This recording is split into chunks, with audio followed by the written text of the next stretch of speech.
The moon shone quite brightly over Lavis Vindica, a grand construction with multiple towers. However, laid out on the floor were bodies after bodies of fallen monsters. One person remained standing, clutching the legs of a big, hulking figure that stood at the center of this massacre. The wailing man cried, asking the big man if he thought that he could get away with a massacre like this. Meanwhile, the intimidating man with blazing red eyes and a frightening stare looked down at House Hilt, asking if they really thought that he would not find out about what they had been up to. What had happened here was no massacre. This was an execution carried out by the House Vindica. Saying these final words as the other man looked at him with bitterness and hate in his eyes, the Dark Lord raised his evil claw and dispatched the poor man at once, striking him down. The final scream echoed through the land, and then there was silence as he faded away. When the lights came up once again, a different lord was fuming at the action taken by Lavis Vindica. Apparently, he found this type of behavior to be completely unacceptable, and he called the intimidating man an arrogant, foolish boy. The man in charge had ordered Lavis to find evidence of treason, not to exterminate an entire family. The wild, murder-crazy lunatic had disrupted the order of the demon realm, and he had gone way too far this time. The demon king Gamudere Vindica was the one speaking.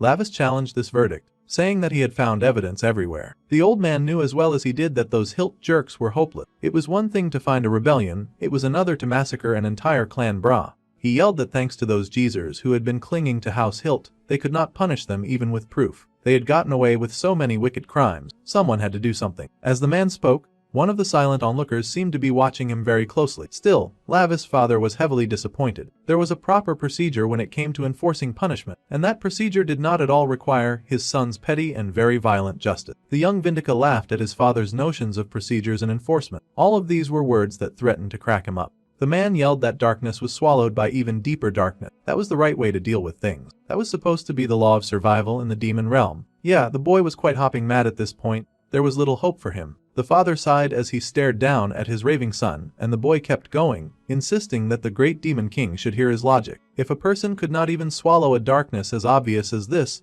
then there was no way the House Vindica could call itself the ruler of the realm. His father knew the order of the demon realm was being toyed with by the nobles. They were demons for goodness sake, ruthless monsters that lived in the pits of the deepest of abyss. The young lad did not see why they shouldn't tear through everything to solve their problem. Unfortunately, his father did not share the same mindset. In fact, the old man seemed rather dismayed by his son's painful short-sightedness. The boy was truly an incurable fool, and there was nothing to be done about that. The House Vindica could only survive if the House Hilt was destroyed. The young prince insisted on this. House Hilt was committing all those crimes in an attempt to take the throne. He believed this was why he had been sent as an investigator, instead of those cowards hiding behind House Hilt and turning a blind eye to the order. The demon king remained silent as he regarded his ever tenacious son, before heaving a rather heavy sigh. There was no reasoning with the young lad. The fact was that the prince believed he was right, and so it would be really hard to convince him otherwise. The 12 black seats, and the king had already decided on his son's punishment. The boy was flabbergasted. He could not believe that he was getting punished right now. Lavis Vindica, for the crime of violating demonic law and massacring the House Hilt. He would absolutely not be getting away with that, and he would be banished to the human realm. What a pathetic and horrible place for a demon. The poor guy was horrified. He shook and yelled that his dad could not be serious. He did not want to leave with those pathetic weaklings. However, the boy had to pay for his crimes somehow, and this was fairly better than banishment. His powers would be sealed in the human realm, and there he would hopefully learn the true dignity of being a Vindica. This whole situation felt like rubbish to him. The poor dude started to beg for mercy. Sure, he had killed the Hiltbrats, but he did not destroy their souls. They were only a little bit dead. However, the demon lord was quite done listening, and he ordered his people to execute the sentence at once. The 12 black seats got busy and started their little demonic chanting. Lots of purple magic circles took front and center, and the young demon prince yelled and screamed that he would not accept this kind of bullying. Unfortunately for him, that kind of thing was not his choice at all. Even if he kept insisting that he did nothing wrong, he was still getting tossed out and sentenced. The one who had been staring at him earlier put their hand down on his face, and the Lavis screamed in agony and possible fear as his powers got sealed away. The bespectacled weirdo told the little rogue prince to go ahead and have a wonderful time. They would take good care of things while he was gone. Now that sounded like a threat, and the prince snarled to hear it. If he were not here, he could not protect his father from whatever threat the black seats were planning. Unfortunately, it was too late to turn things back now, and the man screamed in pain as the punishment took effect. There was light in action and chains. Hereby, Lavis Vindica was sentenced to descend into the human realm. The rules that he had to follow were to live faithfully as the host of the body that he inhabited. He must not take his own life until his natural lifespan ended, and he was not allowed to kill any humans. Violation of any of these rules would result in the annihilation of his very soul. Lavis was still screaming when he finally woke in the human realm. He gasped when he pushed up to a sitting position, his body covered in sweat as he lay in bed. Slowly, his racing heart slowed, and he glanced down at the body in front of him. Fortunately for the guy, he was not starting from the baby stage, though he really hated to be here at all. The hands before him were unmistakably human. The body he was in lacked fangs or power. The boy cursed at his terrible luck, his head falling into his hands. He had really fallen somehow into the human realm, and he was sick of it. Bambi, that jerk, had been the one to betray him like this. Once he got back, he swore to find that traitorous coward and pull his horns out for treating him this way. He could not focus too much on his revenge plan though, because his body was hurting and he had no idea why. It was odd to him that human bodies hurt so much. Slowly, the boy pushed to his feet, and he stared at the pathetic body that he'd been trapped in. Naturally, he was not a fan of the situation. Those hilt punks were useless to the very end, and it was hard for him to even breathe in this awful human world. There was no sulfur flowing nearby for humans to access. Finally, someone showed up to check on the screaming buffoon. It was a lady, and she asked what on earth that sound was he had been making. She called him Appa, so she was clearly younger than he was. The boy was shocked to see her at all, but the girl was overjoyed, racing towards him and celebrating that he was finally awake. She threw herself at him, holding him tight because she had thought that he would never wake up. It seemed that she was the sibling of the body that he was possessing. The boy frowned and raised his head to see an older woman looking at him in shock and disbelief. So that was likely his mother. She called him Min Ho, and she sobbed in relief to see that he had woken up. The boy must have been in so much pain. Everyone around here was acting really dramatic about him standing up from bed. The boy had no idea what he was supposed to do in a situation like this. After all, demons did not usually cling to each other in such a way. They say that human relations were one of the 3 great hells. Dang. Bro really did not like being nice and cuddly at all. He was worried about whether or not he could survive in such a suffocating atmosphere. Suddenly, in came a man with a bit of a cold demeanor. He was not at all soft like the woman and the girl. This was likely his father. The wife happily told her husband that their cute son, Min Ho, had just woken up. The man glared like an emotionless robot, and the boy stared right back. Then, the man just told the boy to snap out of it and go to school tomorrow. A curtain, very short greeting with barely any softness or love. The boy had been in bed for a week, so he had a lot of schoolwork to catch up on. The real Minho would probably have been depressed if his father greeted him like this. The mother was worried about the child's condition. After all, he had just woken up, but the father really couldn't care less about the situation. The boy was awake, and that was enough. The newly awakened human could not stop staring in awe at the way his father treated him, even as his sitter nervous asked if he was okay. The dark aura from that man had been such a wonderfully pleasant surprise, and the boy beamed with joy.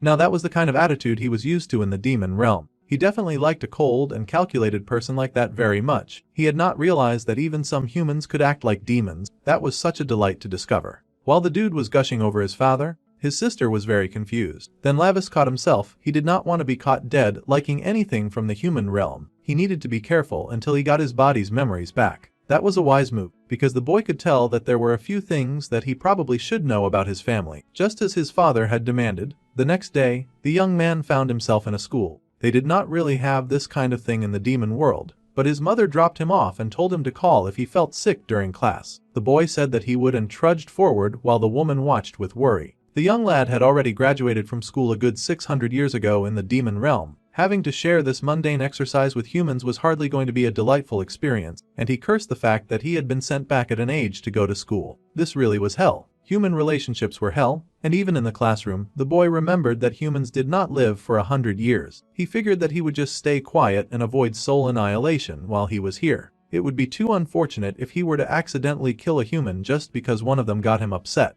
The man had already bought some time for his dear old dad when he had taken the opportunity to annihilate the house hilt. So, he just needed to return to the demon realm and take his father's throne before the Vindica royalty was put in danger again. As he was thinking, 2 boys walked into class, surprised to see Min Ho back in school. The boy glanced back and wondered what was happening now. The new dude smirked and asked the kid if he had brought the late fees for the time that he was gone. The new pale-haired guy grabbed our dude's shoulder in a not-so-friendly way and began to squeeze rather threateningly. The boy groaned and then realized with horror that his body was cowering on its own. This was the highest level of disgrace, not only being scared of a couple of weak teenagers, but weak teenage human. Now that the flashbacks were coming in, the boy realized that these 2 goofballs had apparently been bullying him a lot. They had smirked wickedly at him, and they had tormented this body like it was their living punching bag. Back then, the only thing the owner of this body could do was cry helplessly. The flashback was over, and the young demon prince now understood the reason why his whole body ached. The good news was that he was not suffering from early body deterioration. The bad news was the punks who were hell-bent on bullying him and mocking him for being scared of them.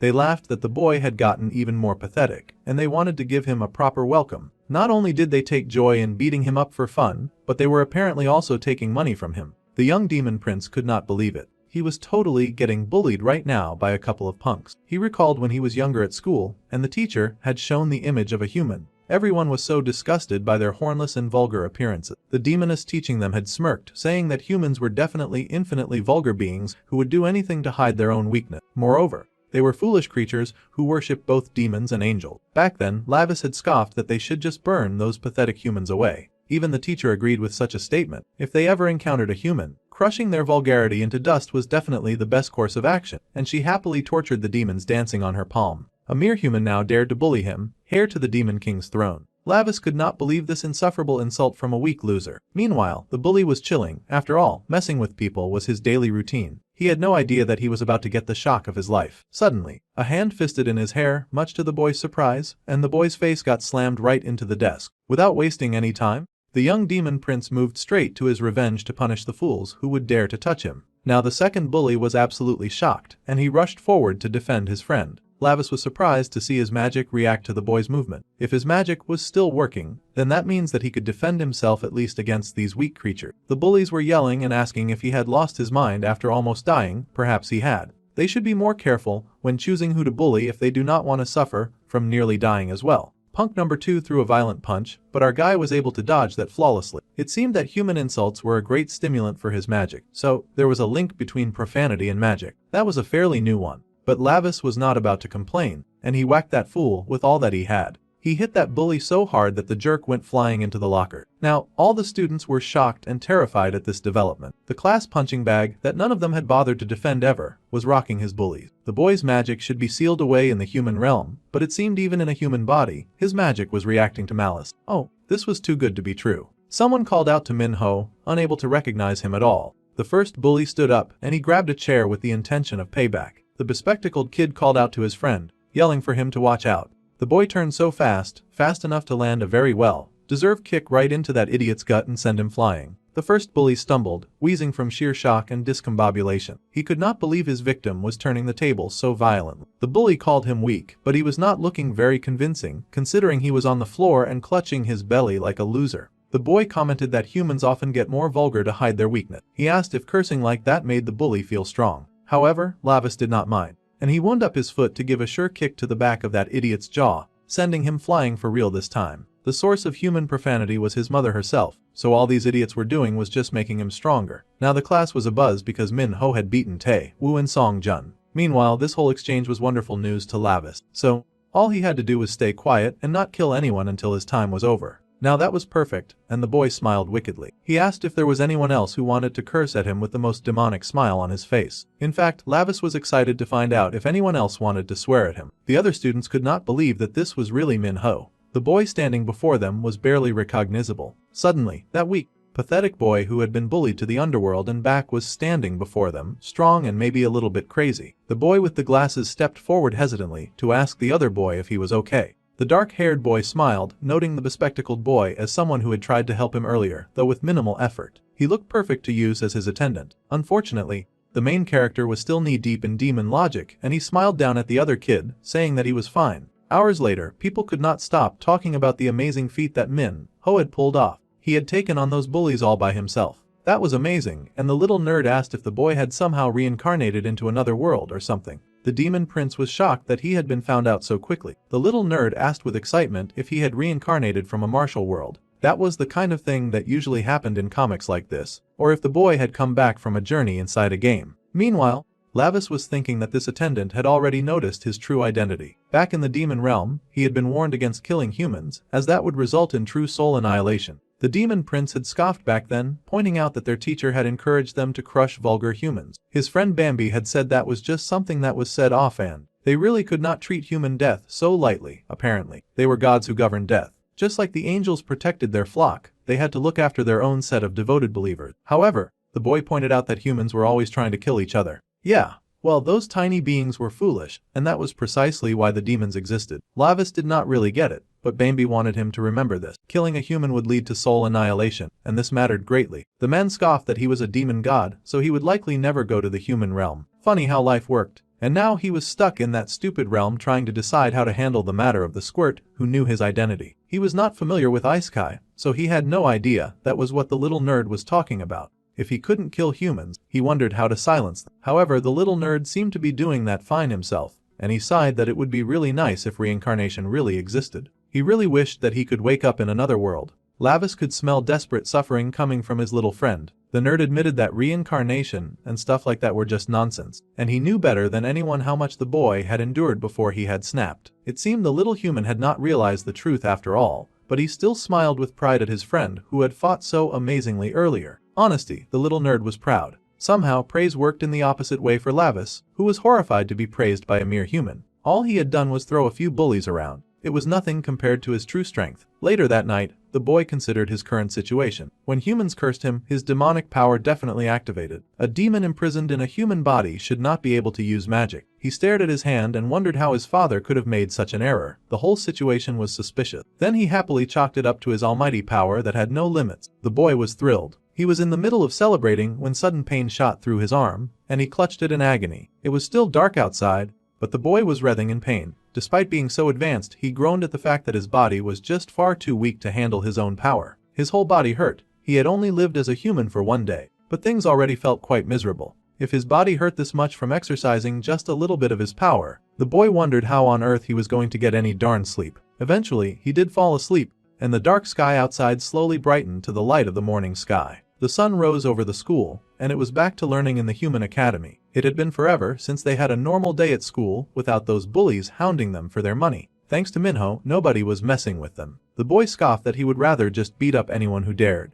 Honestly, his attitude was way too different from the original owner of that body. Lavis did not care though, he just wanted to test out his awesome power. Someone then called for Jong Minho. The boy slowly turned, and of course, the bullies had shown up with backup. Geez, those guys could never let things go. Apparently, the bully had told his big brother that some punk had packed him up at school. The bully laughed that he had been protecting these people this whole time, and this was how they repaid the favor. Minho smiled to see this new gathering of goons. What a wonderful present the bully had brought. In fact, the boy was practically beaming to hear another insult getting hurled at him. He reacted so happily to an insult rather than praise. The bullies asked him to follow them, and he happily obeyed. Much to the horror of his nerd friend, Tiwo got scolded for going around and getting beaten up, and he also got his ass kicked by a weakling as well. The boy apologized to his Hong, but now it was time for revenge. Jong Minho was just standing there with his pretty eyelashes, and the big brother smirked, saying that he could not just let the kid go. He needed to teach him a lesson. He poked the young boy and asked if this was what his mom had taught him, to beat up good kids. The young boy smiled a rather dangerous smirk as he informed them that this was exactly what his mom had taught him to do. The big brother laughed in offense, calling our dude a punk. Now he really wanted to teach him a lesson. That boy's hand went up, aiming right for the main character's face. The sharpest curses were the ones that reminded him of his mother. They were really the sweetest. That hand never made contact with Minho's face. In fact, his grip tightened on that audacious arm, watching in mad glee as his new victim struggled in his hold. Oh, his almighty mother, who gifted poison to the tongues of humans, was his greatest joy. With absolute excitement, the boy threw his hands with all of his might,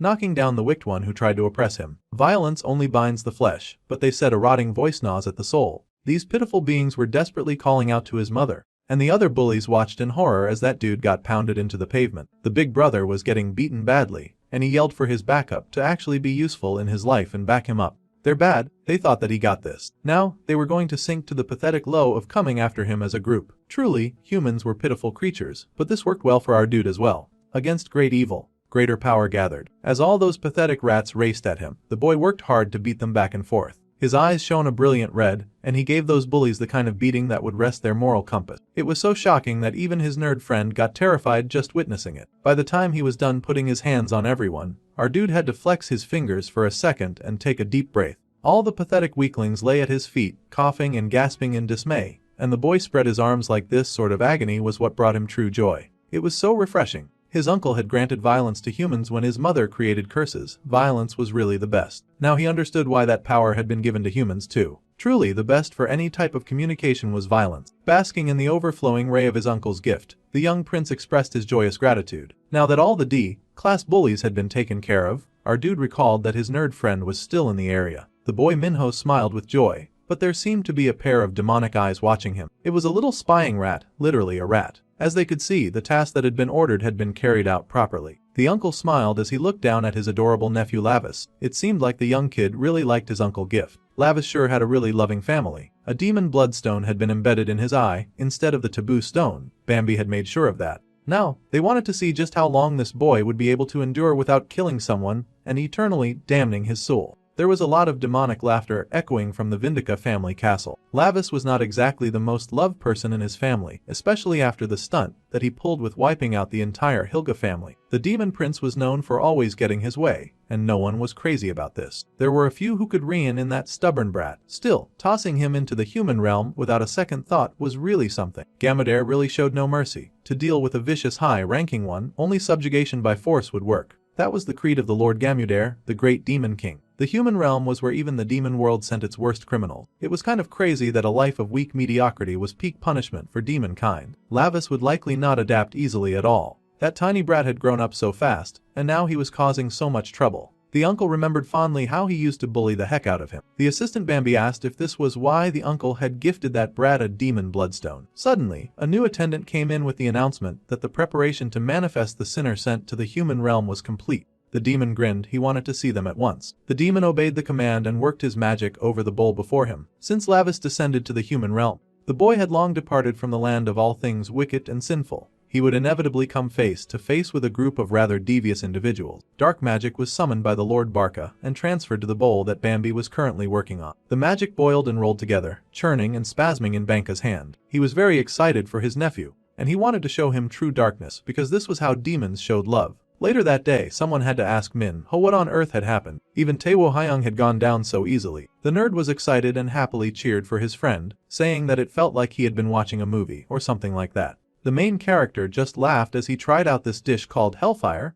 scoffing that it was nothing special while his eyes clearly watered. He said that this was just sweat coming out of his eyes. The nerd boy sighed, saying that he had told his friend to order the level of spicy food for beginners. But to the boy, a demon who avoided anything called hell was clearly not a demon at all. Suddenly a phone rang and the nerd froze when he realized the one calling him was Jin Jae-hee. The main character asked why his little minion was not picking up his phone. The boy had just gotten an urgent call, and he stuttered as he relayed this message, standing up and telling his friend to just focus on enjoying his food. With shaking hands, the boy stepped out of the food area, and the black-haired main character watched his minion with suspicion in his eyes. Later that evening, in what looked like an abandoned shed, there was a sharp tool hard at work. It seemed to be a little tattoo parlor, and a lady told her client not to move, or they would get hurt. They should have hurried up to pay their debt on time, and they ended up working an extra hour just because of that person. Then the lady smiled and stepped back to admire the fine work that she had done. Her victim looked passed out and delicious with various odd markings on his head. It seemed that she had signed her name on his head or something, and she giggled that it worked so nicely because he had such great skin. Then,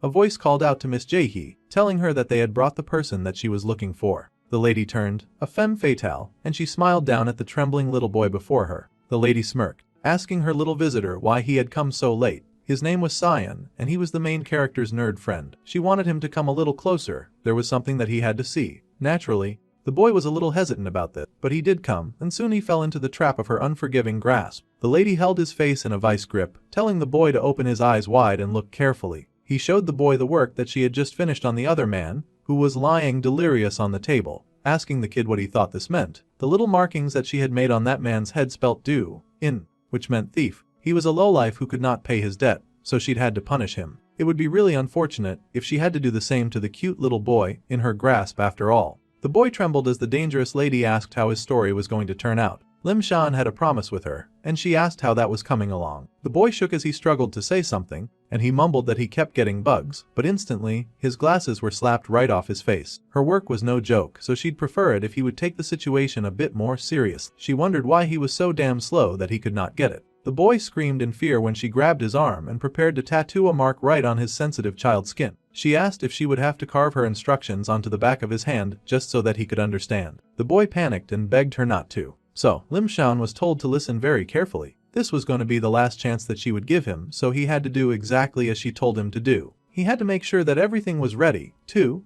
or the punishment would be severe. The poor child cried, but as soon as he was back home, he got back to work. He struggled as he typed at the computer, but he knew that if he did not do this, he would be in big trouble. The poor coward gripped his hand, body trembling in the wake of just thinking of what that evil lady would do to him if he did not obey. It was late at night, but the boy worked hard anyway. Meanwhile, our dude was going through the worst of pains, and he rolled and groaned at the aching in his stomach. It seemed every time he achieved a win, he would endure some sort of mind-numbing pain at night. It made it so hard to get any good rest doing nonsense like this. Though this punishment felt like it came from indulging in spicy food, his stomach burned, and his whole body felt like it was falling apart. He had only forgotten a little, but it felt like his shoulder was about to pop out. He was getting a double whammy beatdown from both the food and the fighting, the two evil F. This weak, pathetic body was the bane of his existence, and he tossed his shirt in rage. Lavis Vindica would not fall to something as pathetic as bodily pain just from exercising his devil-given might. Immediately, the boy dropped to doing intense push-up,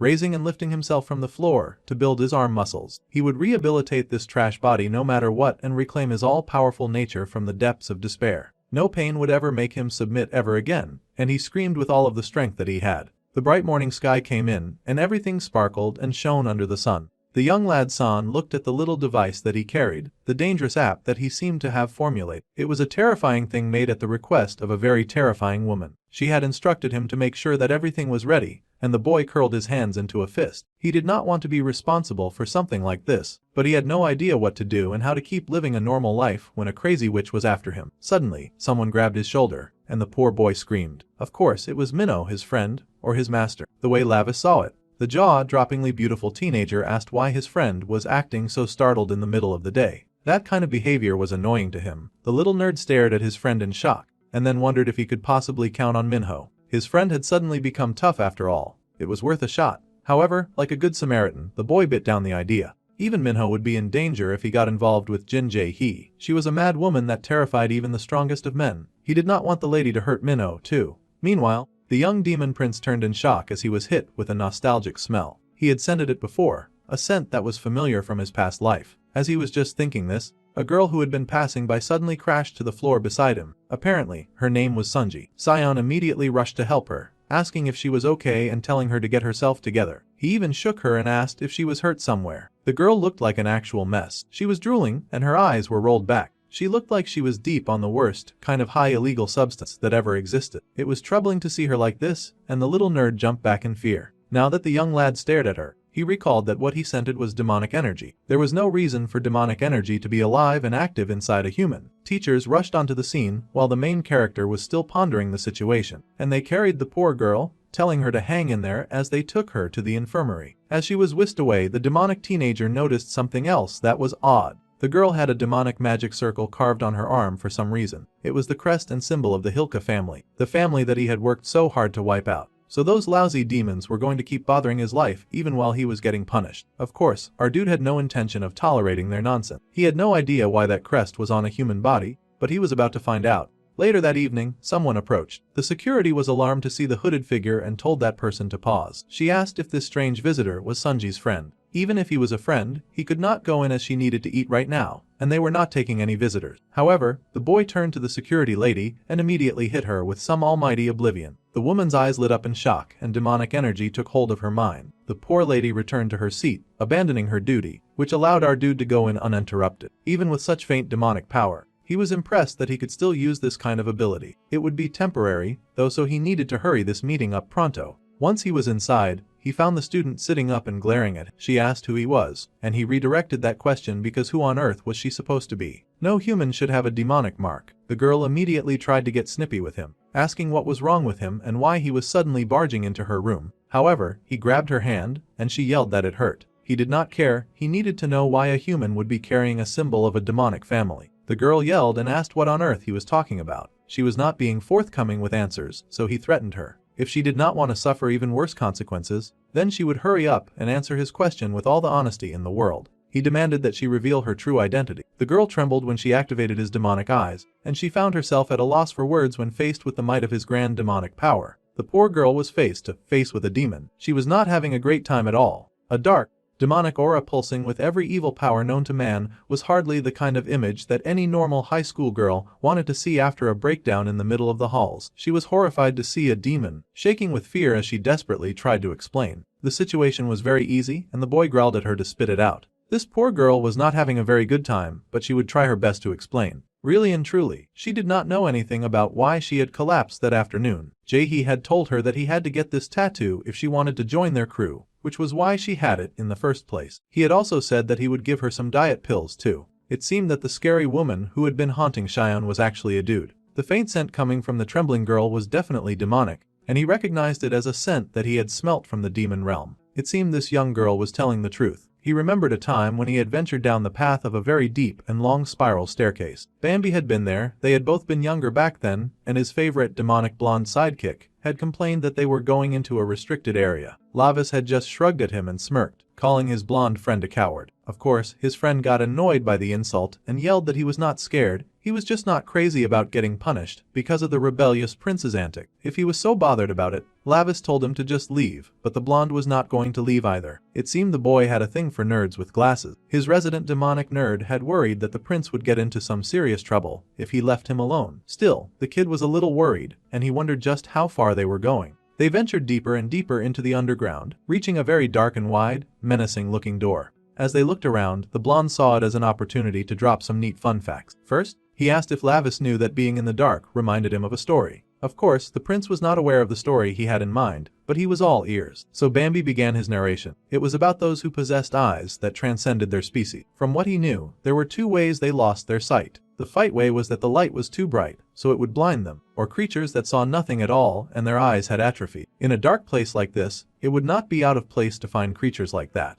The prince suddenly shushed him, hiding behind a nearby door. He whispered to his tan friend that something was here. He could hear the sound echoing through this odd chamber that they had snuck into, a sound that did not come from any creature that they were very familiar with. Lying on the ground seemed to be a body with a flower blooming out of the palm of a hand. The little blonde demon was frightened and wondered what they were looking at. Lavis wondered that too, so he decided to take a closer look. No matter how dangerous things looked, curiosity always won when it came to the prince of the demon realm. Soon, they were up close and personal with that fancy feathered flower. As they stared, they realized that the flower was not blooming from only just the person's hand. This body was covered with flowers. Even worse, they recognized who they were staring at. It was the body of Jeremy Hilke. Looking at the state of the poor guy, he was clearly already dead. His lips had become charred and dry with flowers blossoming where his eyes should be. The strangest thing about this scene was definitely the flowers that seemed happy and healthy. Without even thinking about any form of self-preservation, the young dark-haired demon yanked the flower right out of the boy's clothes. However, as he pulled it out, it came out with a lot of blood-red roots with sharp edges like a hungry mouth devouring all that it touched. The smell was nasty too, and the prince groaned while his friend panicked. However, this situation was something that clicked in his nerdy mind. This was the knowing flower.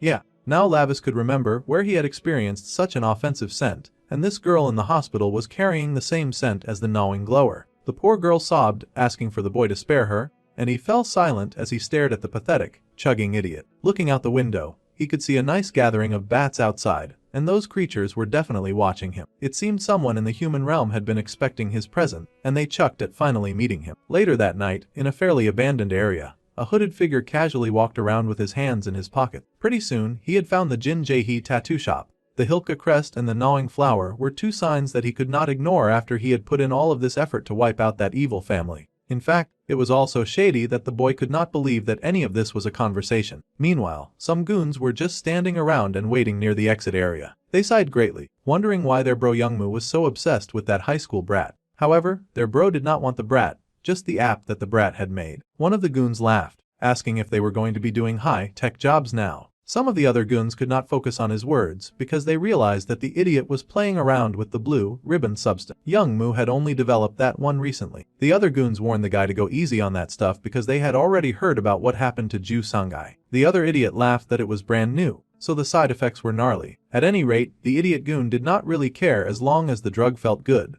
They were laughing and having a good time when the hooded figure suddenly showed up in the lobby. Just a glance at them and Lavis could see that those goons had the same mark on their necks. They had the same scent and the Hilke crest. This whole situation was just oozing with the scent of bad news. He stepped up, asked the group of idiots if they had gotten those tattoos from this Jin Jae-hee person. These goons, of course, smirked, wondering who was asking. They asked if this dude was a friend of Jae-hee, and he should show some respect. Those disgusting human hands dared to cradle his face. That was not going to end well. Immediately, that hand got slapped away. The little rat had a lot of audacity to touch the prince so casually. Lavis was not having it. Immediately, he decked that guy so hard that he was seeing stars. Seeing this kind of action, of course, the other goons were bewildered. Their blonde buddy hit the ground like a stone and they had to jump in immediately. They asked who had sent this new and terrifying brawler, suspecting that he came from a rival gang. Unfortunately for them, our dude was the type who liked to work solo, and he did not answer questions from people he thought of as beneath him. A punch came flying in, and it knocked out that dude so fast that he went reeling. At this point, the goons were just standing around and watching each other drop like flies and dominoes. One of them got a little brave and swore at our dude, racing for him and telling him that he was dead meat. That guy threw a punch, probably the only member of the team to succeed in doing something like that. Of course, it did not make contact, but the main character's punch definitely did, and it landed square in that guy's face. The more profanity and rage they threw at him, the stronger he became. The last guy was going for a little cheat skill, and he pulled out a knife. It was rude to bring a knife to a fist fight, Yano, but Lavis did not mind. Within seconds, he had knocked down that fool before the knife even made contact with his skin. That idiot went flying, but Pretty Boy stayed cool and fresh, asking the question that he most wanted the answer to. He needed to know where Jin Jae-hee was. Suddenly, someone pulled up. Oh yeah, it was that blonde who had taken the mysterious blue substance from before. He was spouting some demonic stuff about murder, and he looked drooling and possessed. The boy's eyes widened in shock, wondering how this guy's demonic energy had suddenly spiked so much. The goon looked rabid, like he contained some sort of supernatural, contagious disease. Obviously, the main character was not crazy about coming in contact with such a rabid dog. The goon's movements had also changed, and it seemed like the drug that he had taken was enhancing his physical abilities. The Prince of Hell braced to fight but accidentally tripped on some of the stupid fallen bodies around him. That was an annoying mistake because that stupid goon was almost on top of him. Now, Lavis had to move carefully because he knew the penalty for killing a human. No matter how threatened he felt, he had to make a very calculated move against the attacker, who looked like he wanted to murder him. Meanwhile, inside the hideout, someone was talking about that fancy app that was still being made. Jae-hee apologized for the situation, but they made it really clear this time, so it would not be long. The lead guy groaned and said that he felt like he had heard the same excuse last time. No one liked enduring repeated mistakes, especially not the boss of an underworld gang. Also, they had caught the one who was skimming the blue ribbon supply. They had the poor guy bound and trembling before them, shaking like a leaf. The poor dude yelled that he had made a mistake, begging them to spare him. He begged for one more chance and said that he would not mess up again. However, the eerie red-haired leader of the gang did not look interested in that kind of weak plea. Instead, he looked at the blue flowers in front of him and pulled them out of the pot that held them. The poor scapegoat trembled. It looked like he knew exactly what was coming next. The dude begged for his boss to have mercy, and he screamed wildly the closer those flowers came. It was definitely sick and twisted to create a death method where people were terrified of flowers. But that hand came down, and the flowers were stuffed into that poor dude's eye. He choked and trembled, and even the pretty tattoo artist watching looked uncomfortable to see everything that was going down. The dude begged for someone to save him, but there was no helping him. The next bouquet went up, and it came down with a flourish aimed directly for his eyes. The blood and gory scene was enough to frighten anyone, and the man screamed in pain before finally falling to the floor with the flowers embedded in his eyes. The man shook as he slowly died, and the redhead was nonchalant after the execution. He was not the kind to give second chances, and he trusted that everyone here understood that much. They were beyond terrified, but they did understand. The man asked again if everyone understood, his emphasis on the tattoo artist, who still had not delivered that app. The dark red, demonic-looking person asked if Jae-hee had understood what he was saying. They needed to stop making excuses, he just wanted them to bring that app to him. This was understood, of course. The night continued and Jae-hee was panicked, worried that he would be the next one to die at this rate. He called Lim Xian over and over again, growling for that kid to hurry and pick up the phone. The phone was indeed ringing in Sound's house, and the kid stared in fear because he knew who was calling. Shakily, he answered the call. Amazingly, the call he had picked belonged to Minho. The boy explained that he was going to look into the situation himself, but all the kids he had found in the area were not answering his question. That was kind of hard for them to do, considering he had beaten them up to a pulp. At any rate, the resident demon prince needed some help, so he had called his best friend San to ask if he knew Jin Jae-hee. Minho? No, actually, Lavis was looking for that guy. Minho already knew that Cyan had picked up Jin Jae-hee's phone call back then. The young nerd was absolutely shocked at the turn that this line of questioning had taken. He had no idea how the dark-haired boy even knew about his involvement with that person. The flames of the spicy food might have temporarily consumed the main character, but he had not been blind, and he'd seen the name that came on the screen when his friend had taken that call. So, he wanted to know where the suspicious tattoo artist lived. Still, the nerd was worrying, asking how Minho even knew about Jae-hee and worried that some goons had gotten to him. It was actually the other way around, and our dude had been the one to get to the goons. That was also besides the point. He was the one who had come looking for that rotten jerk because he needed to verify something right now. He was currently at that dude's tattoo shop, but he could not find the boy that he was looking for. There was silence at the other end of the phone, and the main character paused when he spotted an adorable white kitty on the stairs. The nerd was already getting dressed and running outside, yelling that Minho should absolutely not get involved with such a terrifying guy. Cyan was coming to meet up with his friend right away. That sounded like a really annoying process, but the boy paused the call to stare at the cute cat that was now playing around with a bell. Since that call was a dead end, our dude just transferred his attention to the latest target, who happened to be the cat sweating buckets before him. He called out to the furball, grabbing it by the scruff of its neck as it sweat out buckets. There was something suspicious about that cat, and the demon prince suspected that it could understand every word that he was saying. If that were the case, then this investigation would be a tad easier. He then commanded the poor kitten to make sure that it could be understood, because the dark-haired demon had questions, and he was getting answers one way or another. The poor cat immediately responded with an affirmative in a language that the boy could understand. Good, so they were finally making some progress around here. Last time it was a rat, then a bat, and now a cat.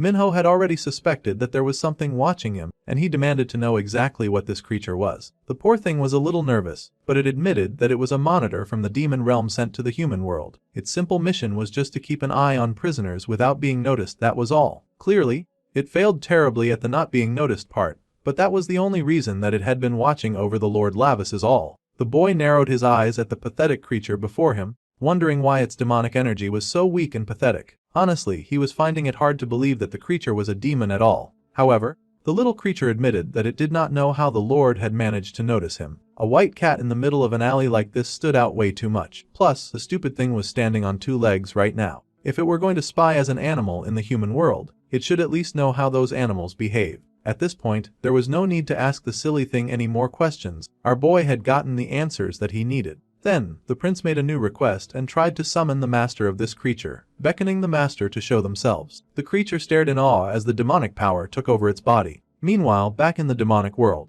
our dude's favorite blonde nerd was busy at work, and he smirked when he realized that he had been found out faster than he had expected. It was no surprise since this was the prince after all. The blonde smirked and greeted Lavis, who had figured out the situation. Yeah, the prince had figured it out, and he cursed at Bambi too for doing all this. The friend chuckled that his prince was just way too cold to him sometimes. The dark-haired boy was cautious, asking what his blonde friend was plotting this time. The blonde laughed that he had done nothing of the sort. Trying to go down this path of questioning with Bambi would just send him spiraling. Our dude knew this much by now, and he sighed and told his friend to forget it. Instead, he was going to ask way more important questions. It seemed that things were different from what he remembered, and a prisoner was not supposed to normally use demonic power in the human realm. His friend just hummed that there were often exceptions to every rule. The prince would figure out what was going on soon enough. Then he asked if the Royal Highness wanted to know anything else. So, Lavis asked about the devouring flower. That scent was strong in this world, and that was not supposed to be. His blonde friend was familiar with the scent since they had discovered it at the same time. It was a flower that was forbidden even in the demon realm, yet he could sense it in the human realm. That made no sense to him. The blonde hummed that the demon realm administration already knew that the Hilt family's reach had spread to the human world.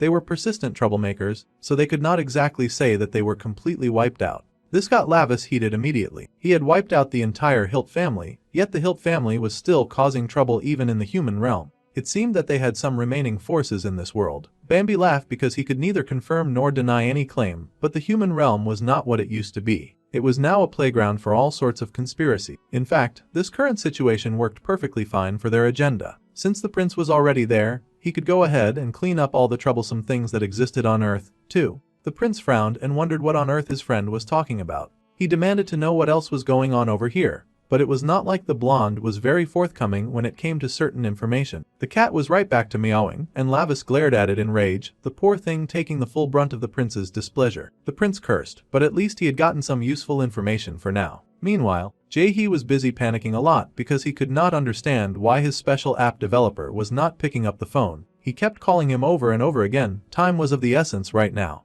That jerk Lim Xian had surely lost his mind. He kept trying to make the phone work in between breaks of yelling at the device, growling that Lim Xian was definitely dead meat. Jae-hee called someone to help him take care of the issue, shouting at Song Jun to come to the office immediately. They were going to catch that runaway rat Lim Xian. It was still evening, and the priest had not given up on digging out as much information as he could. Now he was interrogating the monitor. He figured that a monitor must know a lot about the human world information, and the cat agreed that it had to visit the prisoners in rotation. It received regular updates on basic information and its detection abilities were also fairly decent. In that case, the prince would much prefer to talk to the creature in its original form. Since he now knew what it was ridiculous to keep talking to a cat. The cat was surprised by the request, but the prince had no intention of asking twice. He expected immediate compliance, or he would be dragging that poor creature from its fake form with his bare hands. Of course, the terrified creature agreed immediately. With a focus of power that was the bright light of transformation, the little cat turned into a rather pretty demon girl. She manifested with a bright smile on her face, beaming with joy, before our dude.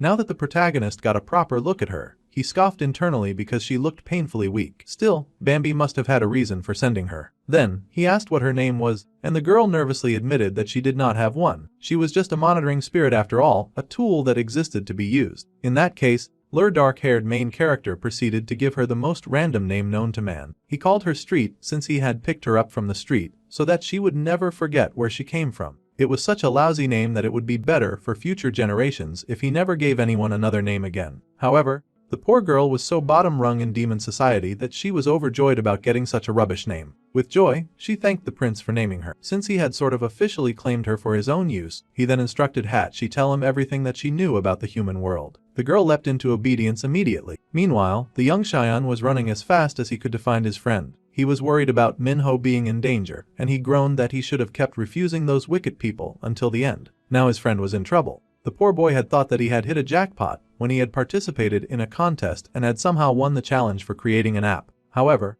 he ended up being picked up by a group of very shady-looking people who had heard that the prize money was just a measly 50 million. The boy clutched his winnings close to his chest, staring in fear at the people before him. They called him a precious asset now, and immediately, the goons were instructed to drag the poor boy into the car. The boy had screamed in fear, losing the flowers he had won. From then on, his life had been hell. He had met the redhead leader who had asked the key what he was shaking for. They were just doing a simple business transaction after all. Right beside him was 50 million won in cash, and all he had to do was hand over the app that he had made. The poor boy shook and said that he had not created this app to sell it. The big boss fell silent as he considered this answer. Then he told the kid that it was just an assumption. The poor boy shook because, truly, he could not stand his ground. He had no money to fight such terrible-looking people. Now, he was running with all of his might to save his friend Minho from them. He had to get there fast to make sure that his friend would not meet the terrible Jin Hei. As the boy ran, he accidentally bumped into an actually terrifying-looking guy. This dude was absolutely scary because he was familiar. The man even commented on how they did not even have to go looking for the kid.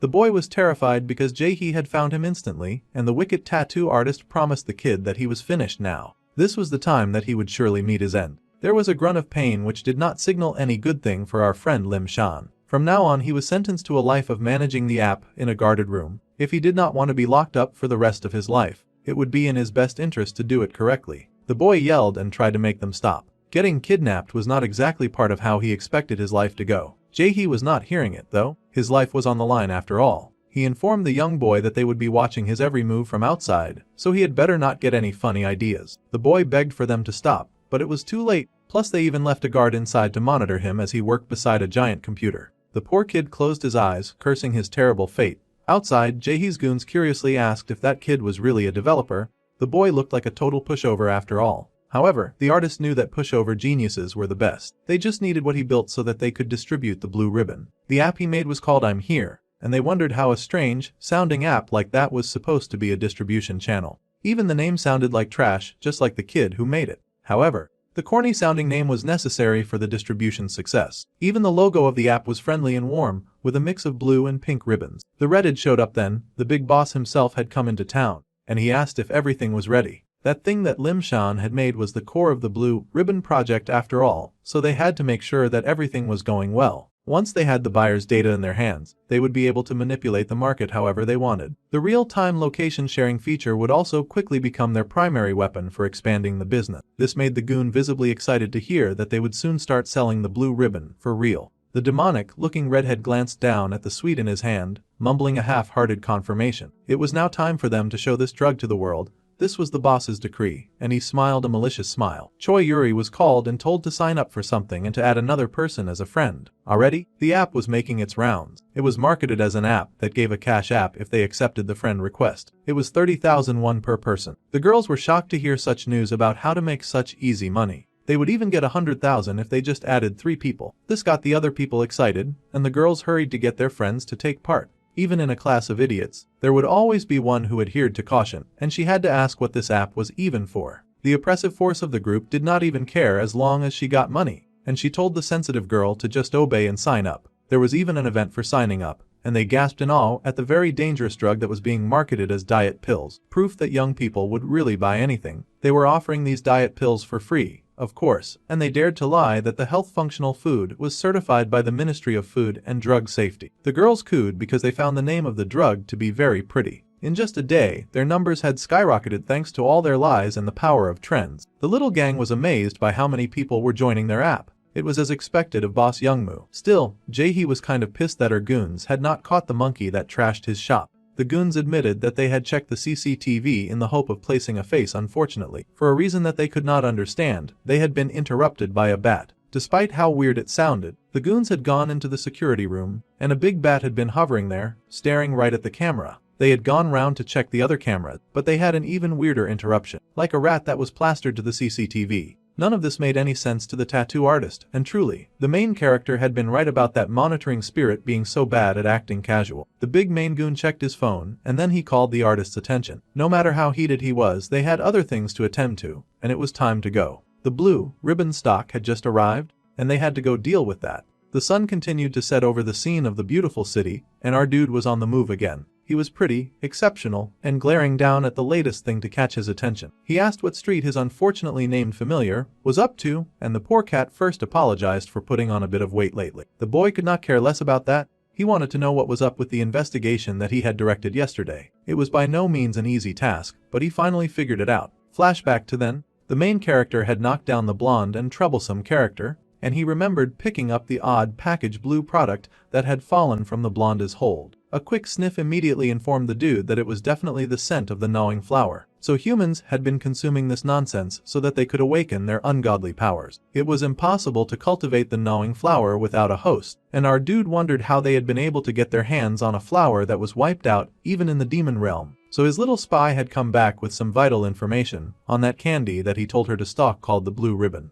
Apparently it was spreading among humans in various forms as diet pills or supplements in disguise. The boy asked about the raw materials, and apparently, the blue ribbon was being manufactured so secretly that it was difficult to track down the source of the material. Obviously, the prince was not so pleased about this lack of any form of concrete information. He needed something that was actually useful, not air that led to nowhere. The spy got nervous, but she also got useful aid away. It turned out that the finished product was currently spreading rapidly. Since the volume was so darn massive, if they followed the concentrated traces of demonic energy, they would be sure to find the manufacturer. Now that was the kind of information that our bro liked to hear. However, if the little rat had already figured it out, then she would have gone there already to scope out the area. There was no way she expected him to do her work for her. The little thing whined that the Master Bambi had told her to only go accompanied by the demon prince. How dare that little jerk try to dictate his movements from hell? Now he wanted to know if this little double-faced spy was busy reporting his movements to Bambi as well. Well, she was originally the blonde spy. The poor thing apologized to Master Lavis, but she was just a lowly creature following both their orders, a command whore that just obeyed whatever big and powerful bully that was pushing her around. Well, Lavis was not having that.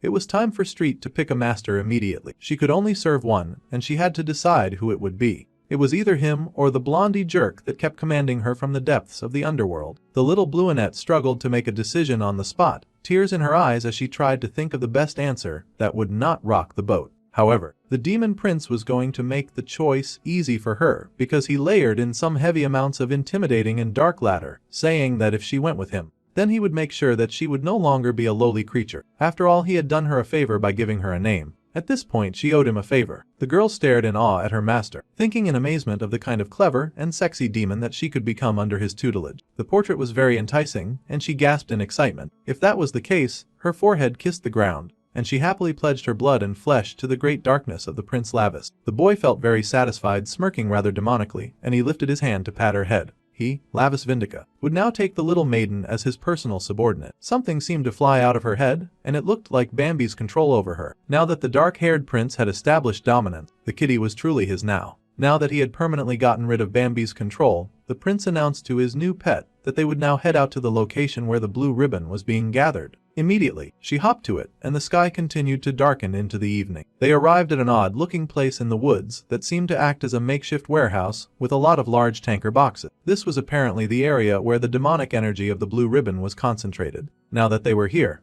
the prince was interested in one-upping. However, the kitty paused because there was a seriously tight lock around the boxes. It was held closed with heavy chains as well. The prince just told the weakling to move and raised his fist. With a swing of his hand, the chains fell apart, and the kitten stared in awe as the box definitely creaked open. Both stiffened as the doors opened, and their sensitive demon noses were hit with a thick scent of something absolutely nasty. It was enough to make them want to barf. Inside the box were dozens and dozens of sealed boxes. Every single one of them was a product made from the blue ribbon plant. The prince stiffened in horror. He could not believe just how many of these things were available. In the realm of the demons, a loud and hearty laughter rang through the mountains and the valleys. It was Lavis' uncle, and he seemed involved in a very serious sparring match against his dear sweet nephew. No matter how hard the little demon fought, the bigger demon laughed that the boy was still far too weak. The little boy snarled in anger, growling that his uncle was disgusting and vulgar. The bigger shameless demon just laughed that if his nephew was not going to have the decency to be cute, then he should just hurry up and die. The requirement for some uncle loving was apparently some cuteness. However, the little kid had no intention of dying, and he raised his arm to block that ferocious blow. He managed to use his elbow to slow down the intensity of his uncle's punch. The purple-haired demon was rather proud of him. However, Lavis was still a kid, and soon the poor boy found himself screaming as he got tossed down the side of a cliff. He had fallen, cursing his uncle the entire time. The boy really did not know the first thing about being cute. The purple-haired demon laughed as he watched his descent, asking his cute nephew if he really had plans to die like that. Child raising in the demon world was truly unconventional still. The bigger demon had the decency to hop and skip down the cliff to join his nephew. Many stones fell from the top like rain as he skipped on down, and the poor kid had actually hit the ground at a really awkward angle. The poor kid groaned and shook in pain, but his uncle was not even sparing him a second to recover. Like a haunting nightmare, his uncle landed by his side and teasingly asked his nephew if he was dead just yet. The boy glared, but they paused when they scented something off. There were gnawing flowers at the bottom of the pit, loads and loads of bodies on the floor with flowers sprouting out of them. So, this was where they had all been hiding, a terrifying breed of plants that were deadly to whatever they touched, and the starting point of their decay always seemed to be the eyes. The young prince stared in shock at the pile of bodies on the floor, and his eyes widened the more that he understood what he was looking at. When darkness and light were sundered, and when incompatible beings were created to oppose one another, unable to merge with any color, that was the place where these sickening entities thrived. Humans had discovered them at some point, staring down at the flower that bloomed in the beginning, where they had gathered. Those wicked flowers that turned even the most beautiful soul into an ugly disaster would devour the discarded celestials and ton demon. The deepest desire of that gnawing flower was, of course, the annihilation of the world. What a wicked but beautiful creature. The entire pile of them had been burned by the boy's uncle immediately, mercilessly ending their wicked and terrible reign. Those flowers would never get the chance to leave the pit, and the purple-haired demon smiled with pride while his young nephew looked on at the flame. Now here he was in the human world, once again confronting the awful beings that were those flowers. They certainly should have all been incinerated back then, but it seemed that the demonic found a way to grow no matter what. The little spy covered her nose as she agreed. The Lord Demon King had scarred the demon realm and wiped them out completely. At least, that was how the story went. However, if that is true, then there should be no reason for such a massive stockpile of the product that is being distributed now. That flower had actually first appeared in the human realm, and this place was a middle ground where the chaos of the light and darkness often mixed. The human realm belonged to neither side after all, yet they were capable of leading either, letting light or darkness into their lives. According to human history, the boy had been taught that humans also eradicated them thousands of years ago. However, looking at this, if they had appeared in both worlds simultaneously, then someone must have orchestrated it. The cat nodded and agreed. It was likely that she had no idea what was going on, but she was going to keep agreeing with her new boss. Suddenly, a flashlight came on in the area, and the cat winced when the light was shown on both her and the prince. It seemed some of the gang members had shown up. They had been wondering where those voices were coming from, and they asked the two if they had any idea where they had crawled into. Suddenly, they instantly recognized the boy as the jerk who had come into the tattoo shop, and had then beaten up everyone. The cat immediately pointed out that the woman was Jin Jae-hee. It turned out that Jae-hee was actually a girl after all and not an obscenely pretty boy. The young prince had been looking for her. The little tattoo artist glared at them and asked how dare they wreck her tattoo shop like that. She did not even know how they had found out about this place. However, the young prince had more important questions. First, he asked if Jin Jae-hee was the idiot managing this dumpster fire. They thought that he talked rather funny. Clearly, he was not using typical street speak, but they could still communicate.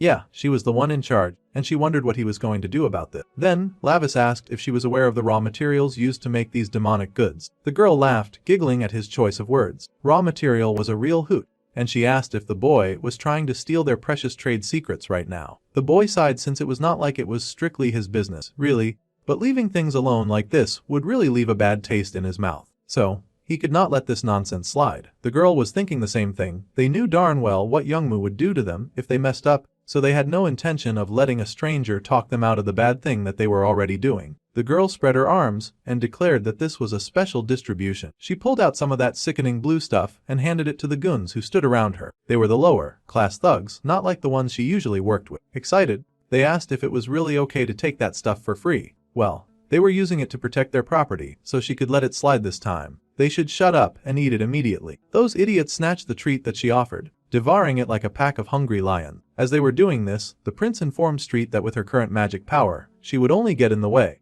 The cat got the memo to just stay hidden and dipped. Now all those losers were hitting their high-class transformation into even bigger piles of duty. They had smoke spitting out of their mouths, and Jaehee smirked, pointing at the dude and telling her newly forged monsters to stomp the heck out of that dude. They tossed their wrap immediately and raced right at their target like a gang of angry apes. The dark-haired boy watched the approach of a group of arrogant fools who were clearly drowning in their ignorance, unaware of the sick power that intoxicated them. They might as well come forward since this area was already overflowing with demonic energy. Come they did, and the first guy threw a wide punch that did not land. That was not a punch. Actually, that dude was armed with a dagger. Getting pumped on demonic steroids and then using a pointy weapon was definitely a different level of cheating. No matter how low they sank, they were not getting a drop on Lavis though. The boy whipped out the Karat Chop special and diced up those amateurs with a few quick blows here and there. In fact, he even threw in a kick for good measure because they had to drop their level of disrespect. Now we can't forget that these enemies are evil charged and they are coming in one after the other, so the boy could not drop his guard. He fought hard, dodging their attacks and using the force of their lunges against them, so that those idiots would end up taking a punch to the face.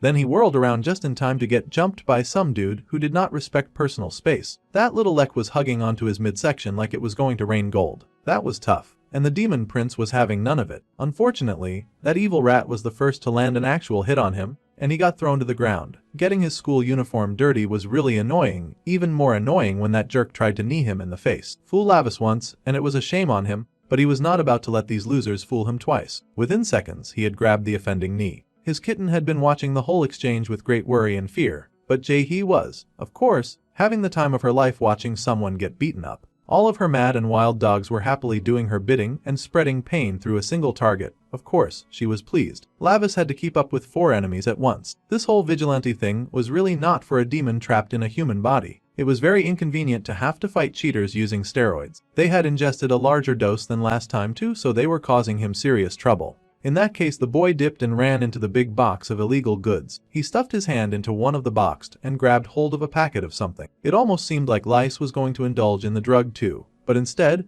when he pulled his hand out, he tossed the big powder of purple substance right at his attacker. Those monsters coughed and hacked as the rancid smell took over their right senses. It seemed that the drug had a completely different effect when it was not provided in its finished product. They hacked and coughed, and even the prince had to admit that he did not appreciate that disgusting, vulgar stench. However, his demonic energy immediately reacted to such a vile thing in the air, and his strength was able to spike. Now that there was spreading evil, his demonic blood got pumping and ready for action. The other dudes were still fighting to catch their breath, but it was time for the main character to take advantage of their disorientation. Instantly, he smashed his powered-up hand into the face of the one who had landed the hit on him. That ot came crashing down, but Lavis did not stop there. His fairy fist of justice doubled in power, and he knocked the brakes right off that dude. The second dude tried to retaliate with a kick, proving that he just did not know when to stay down. That was all well and good because the prince was going to teach that naughty little leg a lesson. He tossed that idiot to the ground, smashing him into the floor like he was glass. He then went the extra mile and stomped that leg out of functionality. The demon prince was really pissed, and he was just getting started. With 2 idiots down, the big idiot remained, screaming out curses and yelling for the main character to die.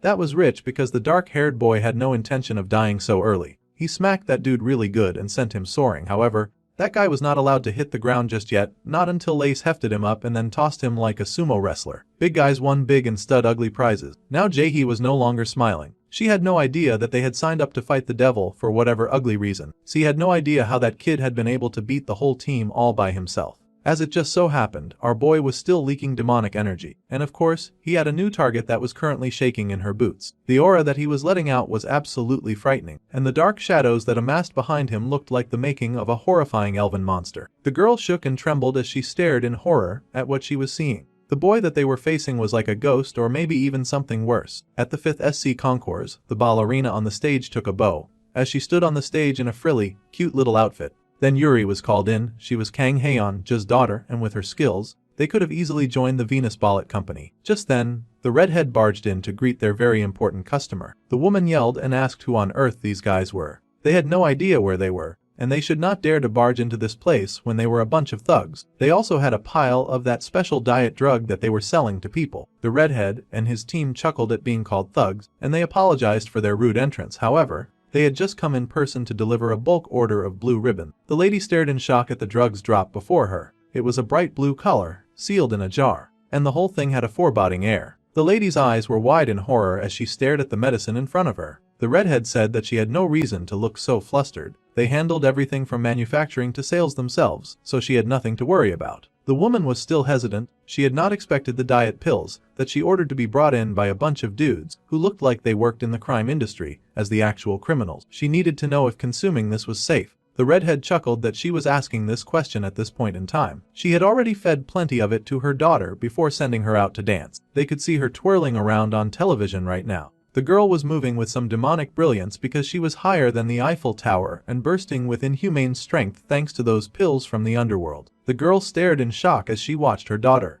Yuri, compete, and the girl continued to dance, frothing coming from her lips as she spun, veins popping all over her body. Her body responded to practiced movements, but things were looking dangerous, and the lead thug sighed rather mournfully. He joked that the girl must have been in a rush, and he asked just how many of those pills the woman had fed her little girl, because things were not looking good. The girl was dancing as expected, but with the most haunted expression on her face as her body twisted to unnatural degrees. The mother yelled for her daughter in horror, trying to make the dancer stop, but of course, the girl on TV could not hear her as she continued to bend her body out of shape. Suddenly, the girl just collapsed on the stage and the people watching screamed in horror. They gasped, wondering what was going on, most of the audience going pale at what they had seen. It was clear that something had gone wrong with the girl, and some of the security approached to help her off stage. The mother shook as she saw what had become of her precious child, tears gathering in her eyes, and she cursed at the thugs who had dared to sell her those awful diet pills. She yelled that they had promised no side effects. She had trusted a bunch of strangers that she only knew online. Of course, the redhead smirked and said that the lack of side effects only applies when they stuck to the recommended dosage. At any rate, now her precious daughter was in a very difficult situation. The poor thing was twisted up and teeming on the floor, and it looked like there was no hope for her now. The mother would just have to satisfy the girl with fake desires just to keep her alive. Even in this terrible situation, they were still offering those sickening and lurid, awful drugs in hopes of creating a change in society. The mother squeaked in alarm, but the redhead just laughed. Now her precious danger would not be able to live a single day without a blue ribbon, and as their VIP customer, she had to keep buying their product. The mother was busy having a mental breakdown about the situation. She had spent so much money on her daughter after all. She had worked hard to get the dancer into the top position and health, so that they could achieve their dreams together. As the woman broke down, the vain youth smirked at her despair. Suddenly, he got a call from Jin Jae-hee, right? That was the lady responsible for monitoring his favorite app, Goose, that laid the golden eggs, so it was not really a call that he could ignore. With a sigh, the boy picked up what was apparently a video call and asked what was going down now. First, the girl tried to apologize to Youngmu. This was likely not what he wanted to hear right now, but they had a situation. The dark-haired Mina character then butt his head into the frame. He wanted to take a good look at the monitor responsible for making the blue ribbon.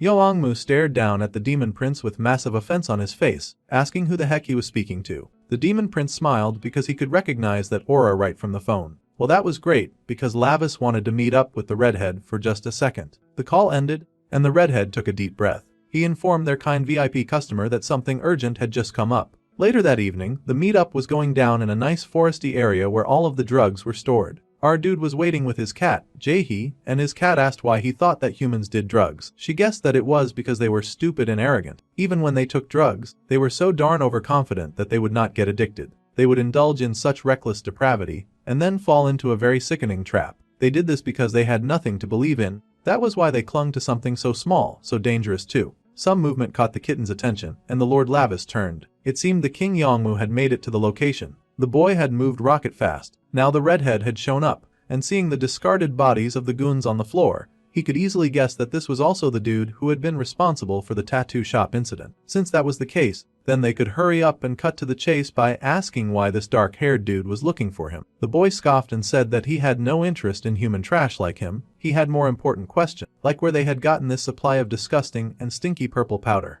It should be hard for a mere human to acquire. The redhead stared in shock at the language that this dark-haired boy was using. Just now, he had called him a mere human. Yongmu knew this was bad news if that guy was who he thought he was. Now we get an epic flashback as the redhead remembers a time when all sorts of junk were lying on the floor. He had kicked his dad and complained that he needed more meds. No matter how much he kicked his decaying dad, he did not get any answer. The more he stared at the shriveled up person before him, the more he slowly realized that his dad was never getting up. Drug abuse was such a sad thing, with how much it stole from people. The boy's parental figure had lived his whole life as a junkie, and now he had died as one too. It was very likely that his son would die following the same path. The boy screamed and yelled that now that his dad was dead, there was no one to get him the drugs that he wanted. He beat on his dad's corpse like a madman. Perhaps he already was a madman. He needed his drugs, but he was underage, and he had no money. There was no way for him to buy them, and he screamed as he punched at his dad in rage. Suddenly, his dad's eyes flashed purple, and the boy froze in shock and fear. He could not believe it when that old shriveled corpse sat up slowly as his dad had come to life. The demonic aura in the body took a little look at the area around him, chuckling and asking if the man's death was sorrowful in any way. The redhead stared in shock at the demon, and it lurched forward with a leer. If the boy's sorrow desired it, he could return this man to him.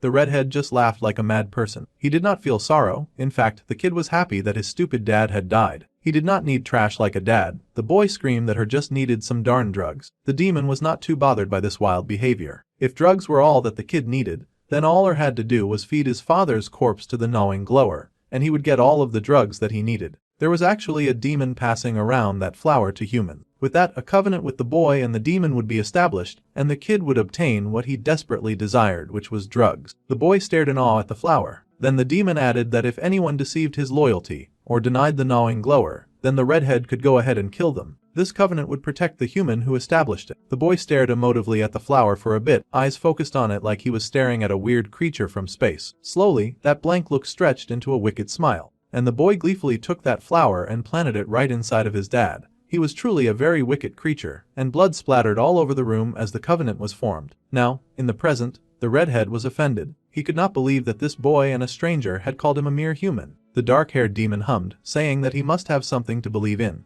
The redhead did indeed have something like that. That person had given him a new life. Just as the demon prince had thought, he had made a contract with a demon. Now, the dark-haired main character smirked, saying that he did not know what kind of trash that the bro believed in, but both that rotten demon and the redhead were a pity. The more that Yongmu heard, the madder he became. This insignificant little rat was here insulting his lord and savior. Immediately, the demonic head of the gang ordered that his goons should drag that little punk over to him immediately. Well, they rushed to do as they were told, like they feared their deaths if they failed. Immediately, the cat took off because she could already tell that she was no match for whatever madness was going on around her. This back and forth situation with fighting low-effort goons was really boring Lavis. This was a serious situation here, and he wanted to clean up this filthy mess as soon as possible. So, the fight began. A vehicle went barreling down the street, and the poor, rich woman had no choice but to buy more of those terrible drugs as she rushed her precious child to the hospital. Now that they had gotten a good number of people addicted to that stuff, orders were now skyrocketing since the drug had launched. Blue Ribbon was totally hitting the jackpot, and they were increasing very important customers nationwide, which would be a piece of cake at this rate.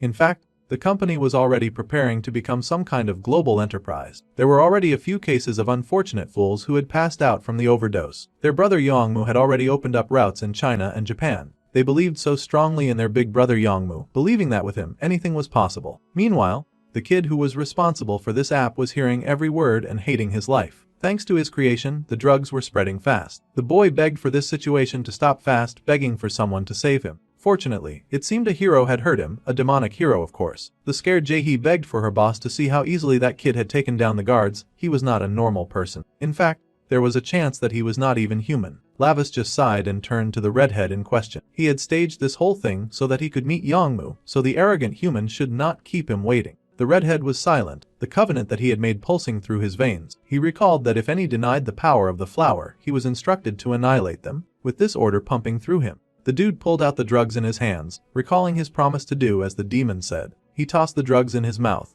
chomping in the name of the Lord Bauer Hilt. If any was to appear who denied the gnawing flower, the evil redhead had been instructed that person should immediately be put to death. Taking the blue pills into his hand, the boy's veins, heart and soul pumped with the drive to fulfill his master's commands. That demon had lifted him from the darkest pits of hell, and he would now follow Bauer Hilt to the deepest depths of despair. Jaehee was still yelling and pointing out that the boy they faced was no ordinary high schooler. Any idiot with a brain would be able to tell that there were many things wrong with the kid. He in fact just might be with the kids that was making that new drug. Now this was curious, and Lavis immediately asked what drug the girl was talking about. He had come to stop the production of one drug just to hear that there was another being made. That was rather annoying. However, the conversation was going to have to be put on hold because the fierce, raging youth had appeared behind him. Instantly, the boy moved, turning slowly as he saw that punch coming right for his face. He managed to dodge the punch that followed with his arm, but the redhead was not slowing down. Punch after punch was thrown at the main character, numerous hits attempting to damage his body and break his spirit. The opponent was fast and he was clearly on a different level from the previous guys. Still, Lavis was able to persist and continued to block Yongmu's attacks to the point that he asked how this was possible. The redhead suspected that this kid had also received the blessings from the demon lord. The redhead, however, was not accepting that. The Lord Hilt was his god and he had no intentions of sharing. He was going to be selfish until the end and hog onto this power that was his and his alone. The dude was a real piece of work, but now the prince could understand the gnawing flower and this disgusting smell. The god that the redhead believed in was clearly Bauer Hilt. The redhead could not believe it, even though he had not mentioned it. This opponent knew the name of his god. The redhead growled, shaking with an anger that only heightened when the main character outright laughed at him. Lavis called the gang leader an idiot for picking such a pathetic loser as his god. Truly, no one around had any form of standard. It was rather pitiful to watch. The redhead yelled that our guy had no right to insult the one who had taken pity on him. The dark-haired boy just chuckled more. The demon hilt must have pitied the pathetic human. In fact, the main character guessed that his opponent must have looked so pathetic that he sought him out, even while hiding and running away himself. The redhead screamed in rage, his face distorted in anger as he yelled that a wretch like Lavis had no place speaking about his previous god. He fired out even more attacks, even more rapid punches, attacking as his life depended on it, as he tossed blow after blow at the steadfast teenager who blocked every attack. Bauer Hilt, that demon, had truly moved up in the world. Back in the demon realm, when the prince had so recklessly slaughtered every member of the Hilt clan, and their pathetic little bodies flying and their little heads rolling, back then, that demon had taken the opportunity of Lava's distraction to flee. The cowardly wimp had run away alone, and now he had come to Earth and was being treated like a king. Such a thing was much too disgusting to the demon prince to think that people would actually worship the kind of wimp, too scared to do anything but run from him. Now he needed to know where his former enemy was hiding right now. The redhead yelled and cursed, saying that the dark-haired boy had no right to talk about his lord and savior. He got even more pumped, demonic energy flooded through his blood and body, and the prince had to balk at the awful strength because it was getting even worse. Like, really, everything was even more disgusting now. Yongmu didn't care, he was raging and raving, yelling that anyone who would dare to insult Bauer would surely be killed by his own hands. Throwing himself at the dark-haired boy, he made to crush his head in between his hands, determined to end his life. He managed to grab the prince in a headlock and then shot out with his knee at the prince's midsection, landing the first actual hit on the kid since he had started fighting that night. In his enraged form, Yongmu was able to grab our dude and throw him, slamming him right to the floor, and of course, raising his fist to deliver a surefire, painful blow. That tomato head was moving like a jealous lover the way he was pounding our dude into the ground. He wanted possession of absolutely everything, the blue ribbon and the evil Lord Bower. The boy declared that all of it was his, and he was ready to go mad protecting his filthy, stinky-ass leader. The dark-haired boy groaned, seeing that this dude who had seemed cool before had now completely lost his reason to the demonic energy. It was a real pity to see the dude so far gone. The dude really intended to kill him too. The penalty for killing a human really sucked. But our dude had to keep in mind that he could not kill this dude no matter how much he annoyed him. The redhead sure made it tempting though, with the way he was roaring and growling like a wild animal, while continuously punching down on the dark-haired teenager like he was nothing more than a workout bag. The terrified cat watched the whole thing go down with fear in her eyes, worried about her lord and master. The prince was reaching his limit with that restrictive human body. If only this were the demon realm, then surely everything would be much better. The girl wished that she could use his abilities to aid him in some way. The onslaught of punches continued, rapid fire like a machine gun that delivered nothing but blow after blow. As the boy's madness continued, so did the pain that he brought the prince, though the main character kept his guard up, valiantly blocking every hit that came at him. It seemed the test subject for the gnawing flower had completely fused. The onlookers from the demon world watched the exchange rather curiously. Even if Lavis was a human body, since he had the demonic bloodstone embedded, Bambi had thought that the boy would be able to suppress a mere test subject. It seemed that they had overestimated the prince, and he might genuinely die this time. In that case, the boy's soul would be annihilated forever. Of course, the uncle was involved in this viewing, and he laughed rather heartily at this display, asking the blonde demon if he was aware of the thing that Lavis hated the most. It was a rather curious question, and the blonde thought about it for a second. As far as he knew, The prince hated pretty much everything, so picking just one thing was rather difficult. The prince's temper was rather nasty after all, but the blonde could already guess who he took after. The uncle chucked and told the blonde not to curse with his face when he could see everything. The blonde sighed and looked away, but the uncle grinned. The thing that the young lad hated most in the world was filth. This was surprising to the blonde, but the uncle just grinned and informed him that his dear sweet nephew was a misophobe.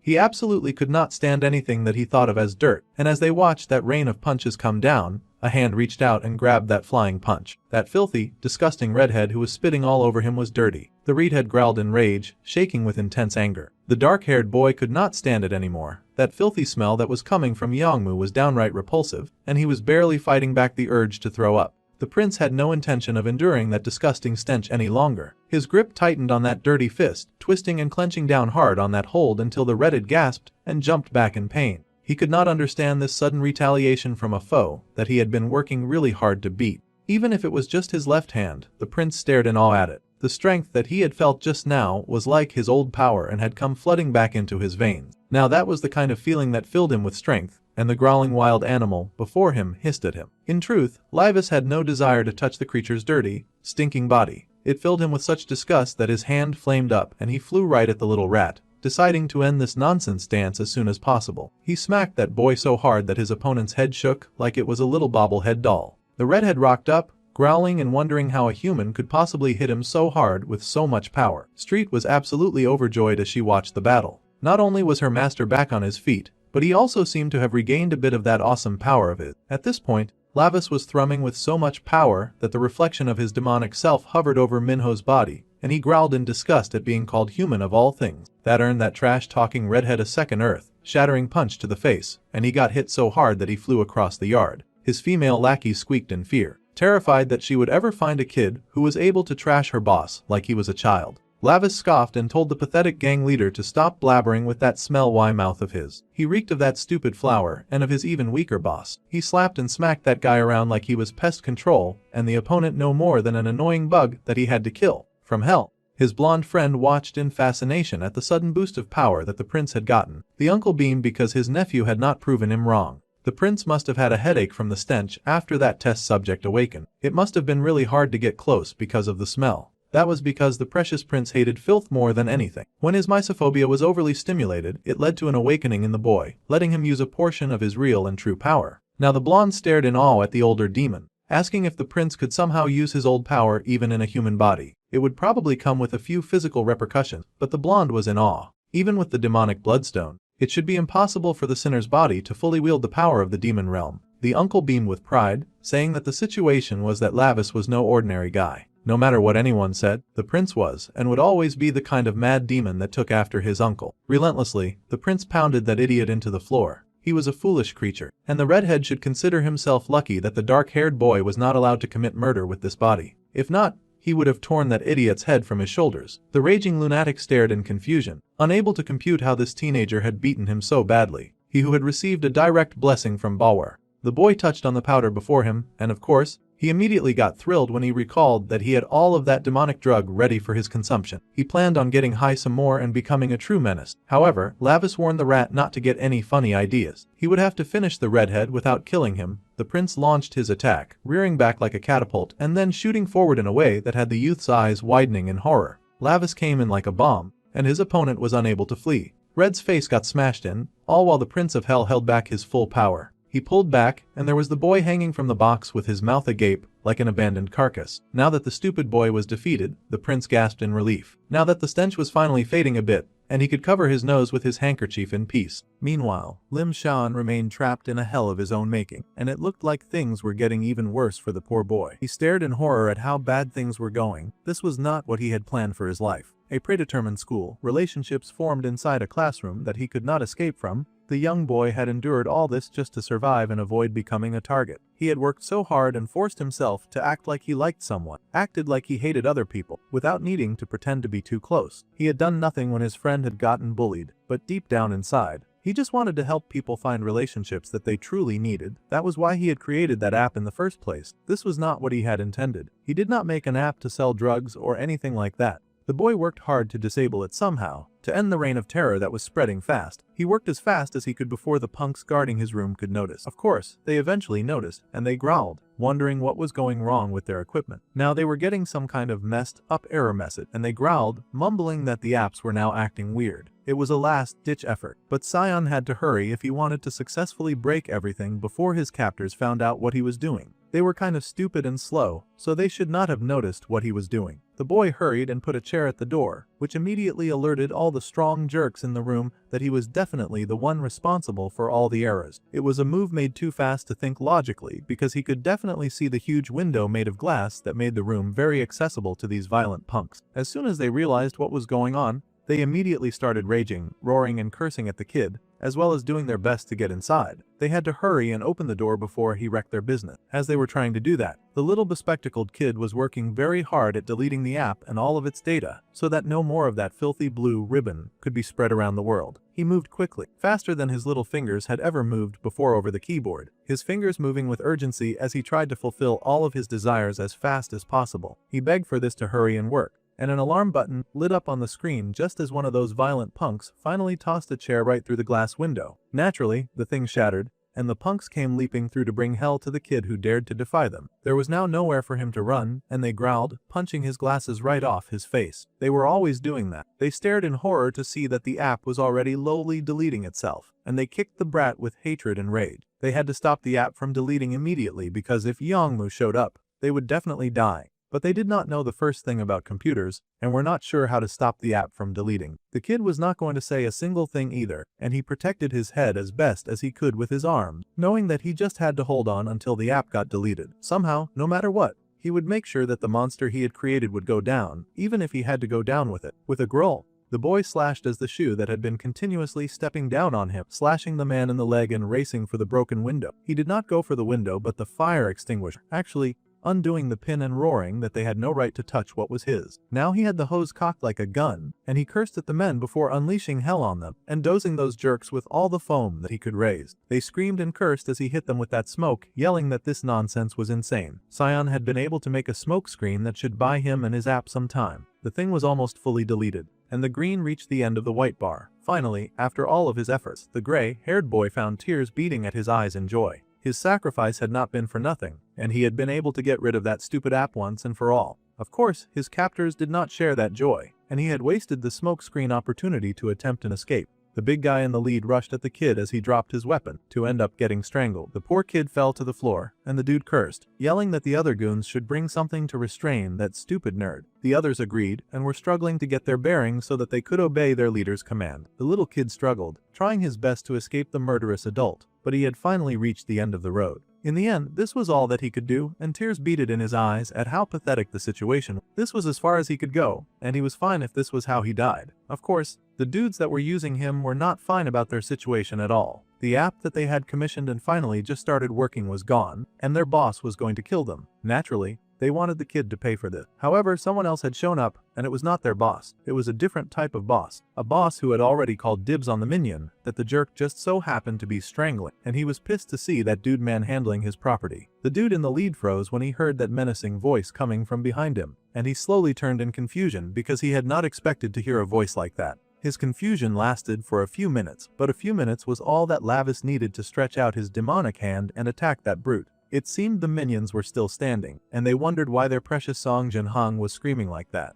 The mist cleared a bit, and they could finally see that their precious Hyun was getting whacked very fiercely by some kid who had suddenly shown up in the area. Naturally, they were stupefied to see this and gaped in shock at what was before them. When they had finally picked their jaws from the floor, they rushed at this stranger to get some revenge, but the prince had already dealt with Bigger Fry that night, and these guys were hardly worthy opponents. He rushed to meet them too, and those idiots got whacked by the heavy power of a misophobe who could not stand dirty people or their dirty deals. Those two idiots came crashing down, and Lavis glared at their audacity to lay a hand on his one and only servant in this stupid world. That was his first servant, and he was kind of territorial of it. Even if he died, he would not let what was his be taken. The way demons did things, they were very protective of what they claimed to be theirs. The little scion pushed to his feet in confusion and surprise to see Minho here. His friend had come to save him. It was a miracle. The boy remembered the first time he had shown his dark-haired friend the app that he was developing. It was the kind of application where people who got along could gather and interact. If they lived nearby, Then they could share locations with each other and even form study groups. The kind of app that was formulated by someone so disconnected from reality that they could not consider how dangerous such an app could become. Of course, back then, Minho had been really impressed to see that his friend could make something like that.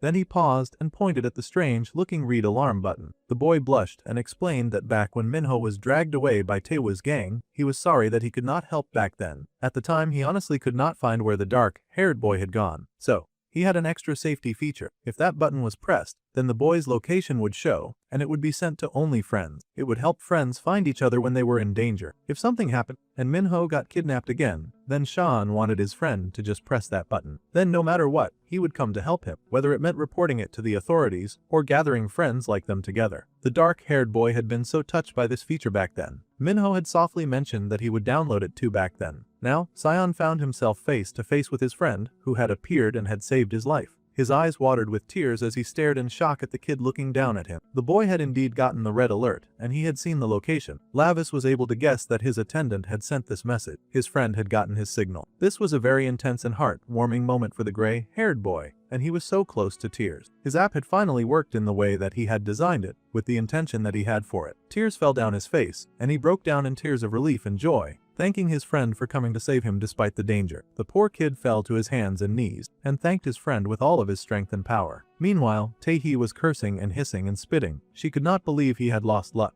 and she had no idea why they had suddenly found Thumbelves facing an enemy that was so strong. The kitten told her to stop moving already, and the girl hissed, trying to escape. Still, the cat had to huddle her tight so she could not get away. Fortunately, Lavis returned, but that distracted the blue-haired cat girl enough for the tattoo artist to slip out of her hold and make a run for it. She ran in horror, and Street tried to get her. But the young lad just told the girl to leave the tone alone. They did not need the tattoo artist anymore. Now that he had destroyed the drug, the stupid app, and he had his favorite minion back. First of all, it seemed that all the devouring flowers they had were finally gone, because that thick stench was finally gone. The boy had also made sure to torch the entire warehouse of that disgusting powder. The firefighters had come in to take care of the flame and save the trees around it. They worked hard to suppress the flame with all of their firefighting tools. They happened to find the redhead placed in a safe place away from the fire. It was unfortunate that our dude was not able to roast those guys as well, but he could not kill, so he just tossed the gang leader and his goons to the side. The firefighters were shocked to see those people. They looked half dead, but they would be able to save their lives and hopefully throw them in jail. Meanwhile, Minho and his little team skipped happily back to safety. The attendant got his glasses back, and it was a miracle that they were not broken. Now that he could see again, he stared in awe at the funny-looking blue-haired girl with a horn and pointed ears. Meanwhile, the main character was starting to feel like his Uncle Vamber was totally using him. He glared at the sky and promised that as soon as he got back, he would not be letting this raggedy behavior slide at all. They had to check in to be sure that they did not need to go to the hospital. Minho insisted that going to such a place was annoying, and he would rather sit around and let the boy tend to him. His attendant was quite happy to do so, smiling softly as he thanked his friend for coming to save him. He had just pressed the SOS in case, but he had not expected his friend to actually come. Now that the boy thought about it,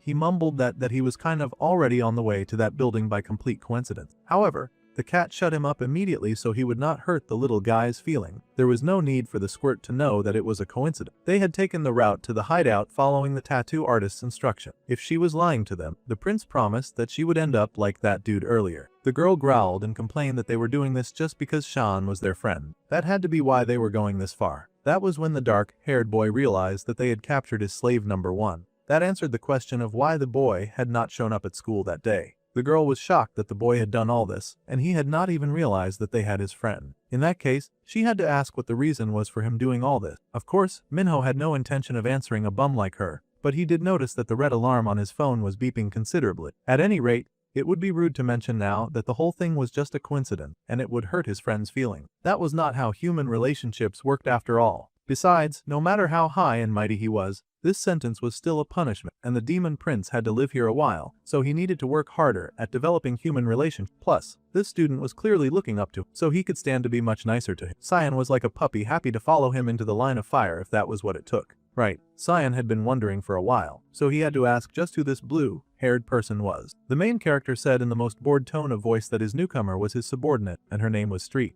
Now the gray-haired boy stared in awe, his old theory of his friend crossing dimensions coming back. Could it be that Minho had some kind of world-changing secret? Now, the little nerd had a serious question to ask his friend, and he would prefer an honest answer, of course. The way the dark-haired boy had changed was so unreal that he now had a subordinate wearing the strangest of clothes. The little nerd shook and forced the words out of his mouth. He was apparently worried that his sweet and innocent Minho had probably joined some kind of bad organization. He hoped so much that his friend would not get involved with bad people, but it had come to this. Meanwhile, the main character was thinking that now that he had claimed the little nerd as his, it was possible that there would be others trying to target his servant in the future. In that case, he guessed that he could not keep lying to the boy forever. That was right, just as his little slave number one had thought. He was the son of the great demon king who had descended from the demon realm, and his name was Lavis Vindic. That was not what Cyan had thought at all. In fact, the poor little nerd was staring in shock at the black-haired boy as he had suddenly switched to speaking Spanish. There was no way anyone would guess that he was some kind of demon prince. That idea was absurd.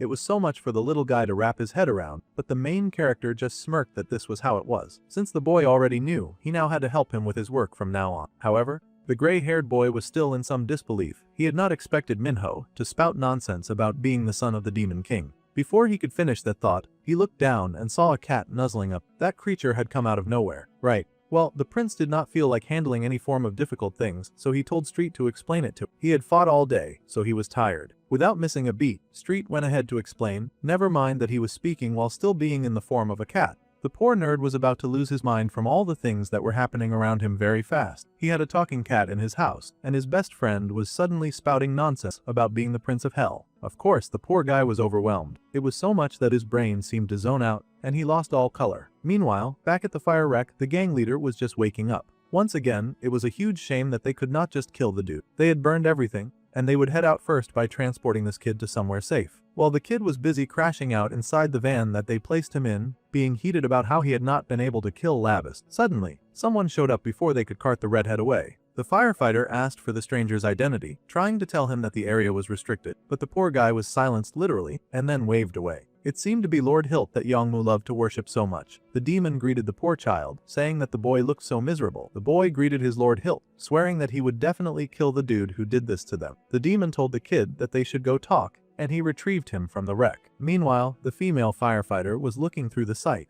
They had received the report that all the dealers had been subdued, but they wondered who on earth had made their work so easy for them. Plus, the drugs had been approved by the Ministry of Food and Drug Safety. Now that was dangerous if illegal, harmful drugs had sway over even the government. They had already spread in large quantities among young students as well. This was trouble, and the lady cursed at those wicked people who would create such a terrible thing. Suddenly, she glanced to the side to see one of her colleagues drop to his knees and groan about a headache. The lady rushed over to ask if the detective was okay. The man groaned that she should check the car first. She stared in horror to see that the lead drug dealer was one, and none of them had any idea where that dude had gone. Meanwhile, somewhere deep in the woods behind some really tall building, the redhead was in chains and screaming out to his lord, yelling that he just needed one more chance. How pathetic that he mirrored that one subordinate of his that he had punished before. The boy insisted that if he got more drugs, then he would surely be able to kill the one who attacked him. Meanwhile, the demon chuckled and asked the human if he knew how valuable those burned flowers had been. He had planted the long roots of each of those demonic flowers into many unfortunate who were left lying on the floor or hanging on the walls. The demon had gone through so much trouble to gather all of these humans, just so that he could use them for this crazy experiment. The demon sighed that all humans were worthless, and this was exactly the reason why it was better not to trust them. His precious flowers had been laid to waste by that evil prince. The redhead was still yelling and screaming at the top of his lungs that he just needed one more chance. However, the demon was done listening. Just like before, when Yongmu had executed that one dude from the past, the demon did the same and stabbed the boy's eye with the flower. The dude would have been better off just staying in the detective's van. The boy screamed and yelled about his eyes, writhing on the floor as the flower took root in his body and slowly ate his flesh and blood. The demon scoffed and asked the human if he could remember the blood oath that they had taken. The promise was that the human would prove his final loyalty with those flowers that he had been given, just as he had grown them. He would now become their eternal fertilizer, and the human screamed in agony. The flowers took root. Meanwhile, the terrified tattoo artist was hurrying to call someone, mumbling about how she had to survive. She just needed to grab the coin wallet and run. That was her whole plan. She seemed to be raiding an office and cursed, because she could not find what she was looking. Someone found her, and then informed her that they had gone to the office, but the police were there. In fact, he had come just in case. It was that dude that she had tattooed on the head,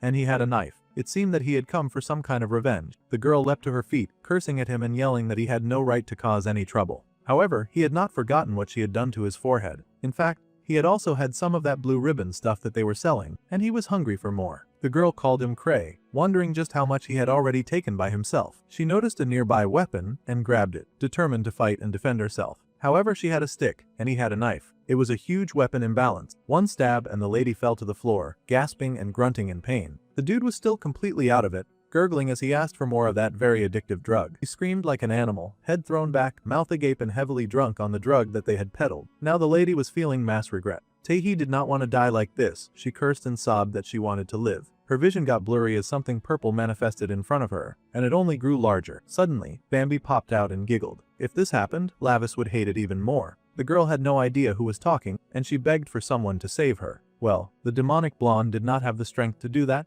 but if the girl was destined to fall into hell, then she should just accept her fate. The girl sobbed, weighing her options. However, the condition was that her body would have to remain here, in this human world. The stars were bright in the dark blue sky that evening, shining over tall towers stretching high. Inside the towers, the purple-haired, bulked-up demon was greeted by another demon with long, snow-white hair. This was, of course, Lavis' mum, and she greeted her little brother Barkin. It seemed that he had been plotting something since sending her precious son to the human world, and her face was twisted in disgust. The demon queen challenged her brother, asking how he dared use her son for his stupid games. The man grinned without shame. It seemed he was used to getting away with nonsense using his little brother's privileges. Yeah, he had indeed been messing around, but he assured his sister that there was no reason to worry. Lavis was all grown up now, and the boy could handle himself. Besides, the uncle insisted that he would not put the boy in danger, and he had actually placed the blood demon stone in his body. The sister was livid, of course. This fool had put the demonic bloodstone into her son's mortal body, and she roared him into silence. At this point, she was sure that her idiot had lost his mind. It was like he was planning to announce to the entire world that the great demon king's son was all alone in the human realm. Now,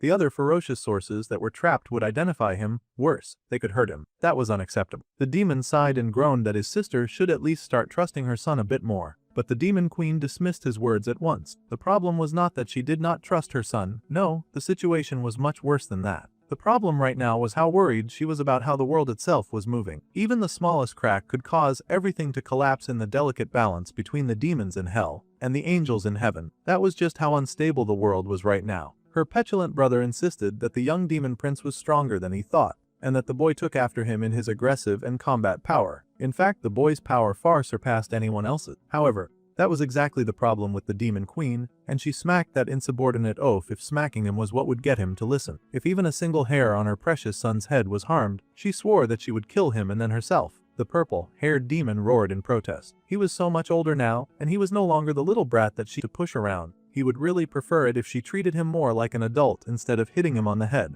Then he started getting ridiculous, asking Bambi, of all people, to search through every magic book to find a way to rid the world of all the older sisters. The queen snapped back that she also did not want a crazy younger brother like him anyway. The blonde nervously asked them to please calm down, but that was like jumping in the middle of a cat fight. The sister was already strangling her precious brother, and the blonde knew to shut up. In fact, he was thinking that it was a miracle that his friend had even survived growing up in an environment like that. Meanwhile, in the night sky of the human world, the residential areas were also preparing for bed. Well, some of them. Sion had finally gotten over his denial stage, and he stared in shock to find that the boy was really and truly a demon. Lavis huffed, saying that, sure, a human called them that, and his cat slave gushed to be classified under the same denomination as her all-powerful master. Now, Glaces knew the truth, and he worriedly asked if this meant that he was going to hell when he died. A wimp like him would probably not even survive a day in hell, but the demon prince countered that the hell going on in Earth was hell enough. However, if his friend came with him to the demon realm, then he could make sure that no one would be able to touch him, since the great demon king's one and only successor was his master after all. Lavis seemed really proud about that,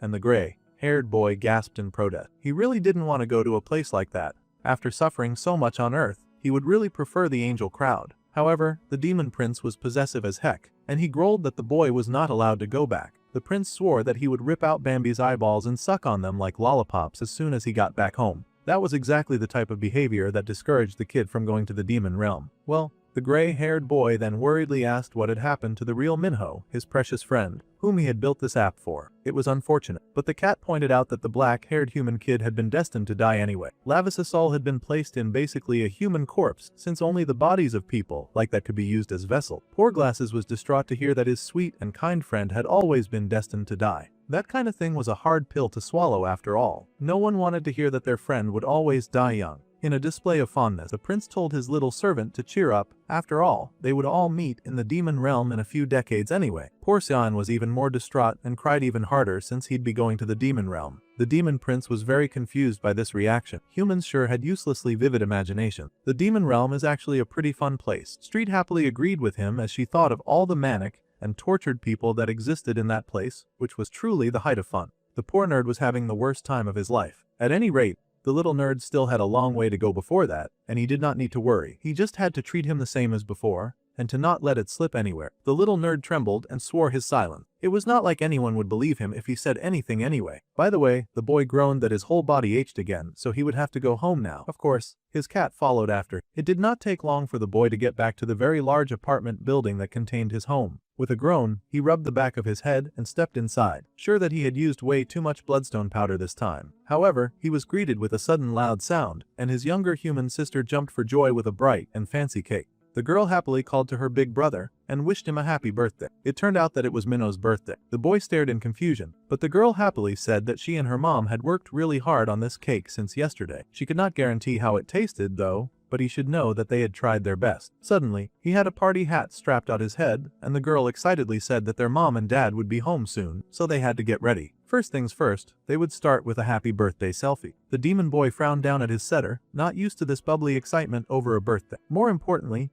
he noticed she had some kind of wound on her face. The girl laughed, trying to dismiss it while clearly acting suspicious. She said that there were just some guys bullying an old lady with a handcart, so she had stepped in. It was nothing really. The boy scolded her for doing something unnecessary. She had gone out of her way to help others when she was not even strong enough to defend herself, and he saw that as very unnecessary and weird. At any rate, the girl happily dished out some cake and presented it to her brother. She figured that he must be hungry, and he should hurry up and eat some. She stuffed some food into his mouth, and he grunted when it entered. It seemed to be the first time that Lavis had ever tried cake, and the last thing the demon prince expected was for a whole new world of sugar and wonder to open before his eyes. The boy gasped at the mix of white, soft and sweet, an exceptional taste that stole his life in love. Against his better judgment, the boy found himself cooing with joy at how tasty this food was. He was still enjoying his cake when someone suddenly barged into the house and was yelling about finding the jerks who had thrown eggs at. The angry man wanted to know where they lived, and he wanted them all dead. His attendants agreed with his judgment, but the angry man was so heated that he smacked his own people and yelled that he would kill them first for not stopping something like this. Their mother seemed to be behind the man,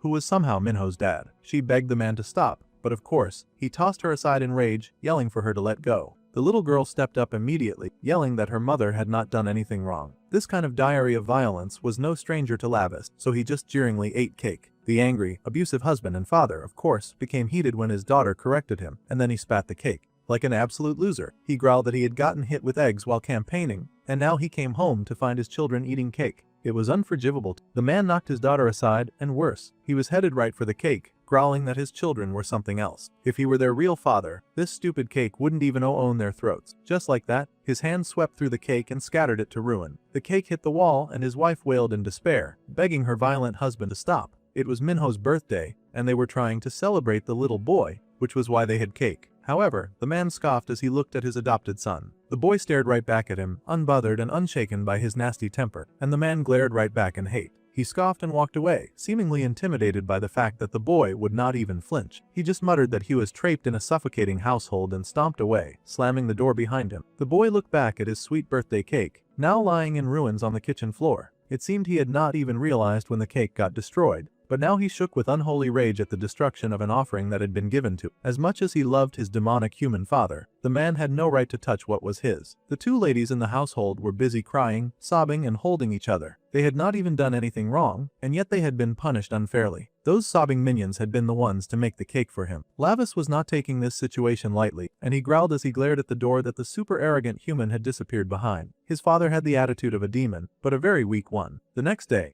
the light of evening blood in the sky, and the old man was raging in his office as usual, screaming and cursing Wai Youngmu for not sending any money and cutting off all contact. He yelled and screamed, wondering where he was. If they wanted even a single photo with Assemblyman Park, it was like they needed to shove in an advance payment first. The attendant promised to do the utmost to find Wai Youngmu. The father hollered that it already pissed him off that he had to grovel to a jerk like that just to raise approval ratings, and every one of those assholes was acting like trash. Suddenly, someone burst inside and yelled that a video of Manhwa was going viral on the internet. The man was surprised and he asked what video that was. They looked at the video, and it seemed someone had taken a recording of when his daughter had stood up to those bullies who had been messing with an old lady. She had yelled at them to back off, and they yelled right back. Still, Minna refused to let those guys keep bullying a little old lady. There was a lot of cursing in the video, and the father watched the whole thing with a blank face. She had checked on the lady to be sure that she was okay, and the man scowled, noting that something like that had happened to Minha. The men working for him confirmed it, and they said that if they revealed that this lady was his daughter, it would greatly help his approval ratings as well. The comments were exploding with people proud of her generous act. The wicked man smiled in exploitation, and he grinned with evil in his eyes, ready to take advantage of public approval. Now people were gasping and praising the beautiful face that they were seeing, wondering how such a beautiful face could have been hidden. Hanyang and Heinsu were called forward. Two very oddly beautiful people were asked to come forward. They were watching television along with someone else, and they pointed out that the face on the television was their mother's new vessel. They all agreed that Minha was so pretty. The three took a moment to admire that beautiful and happy schoolgirl. The mother asked her young if she liked that beautiful face, and the child replied that she did not.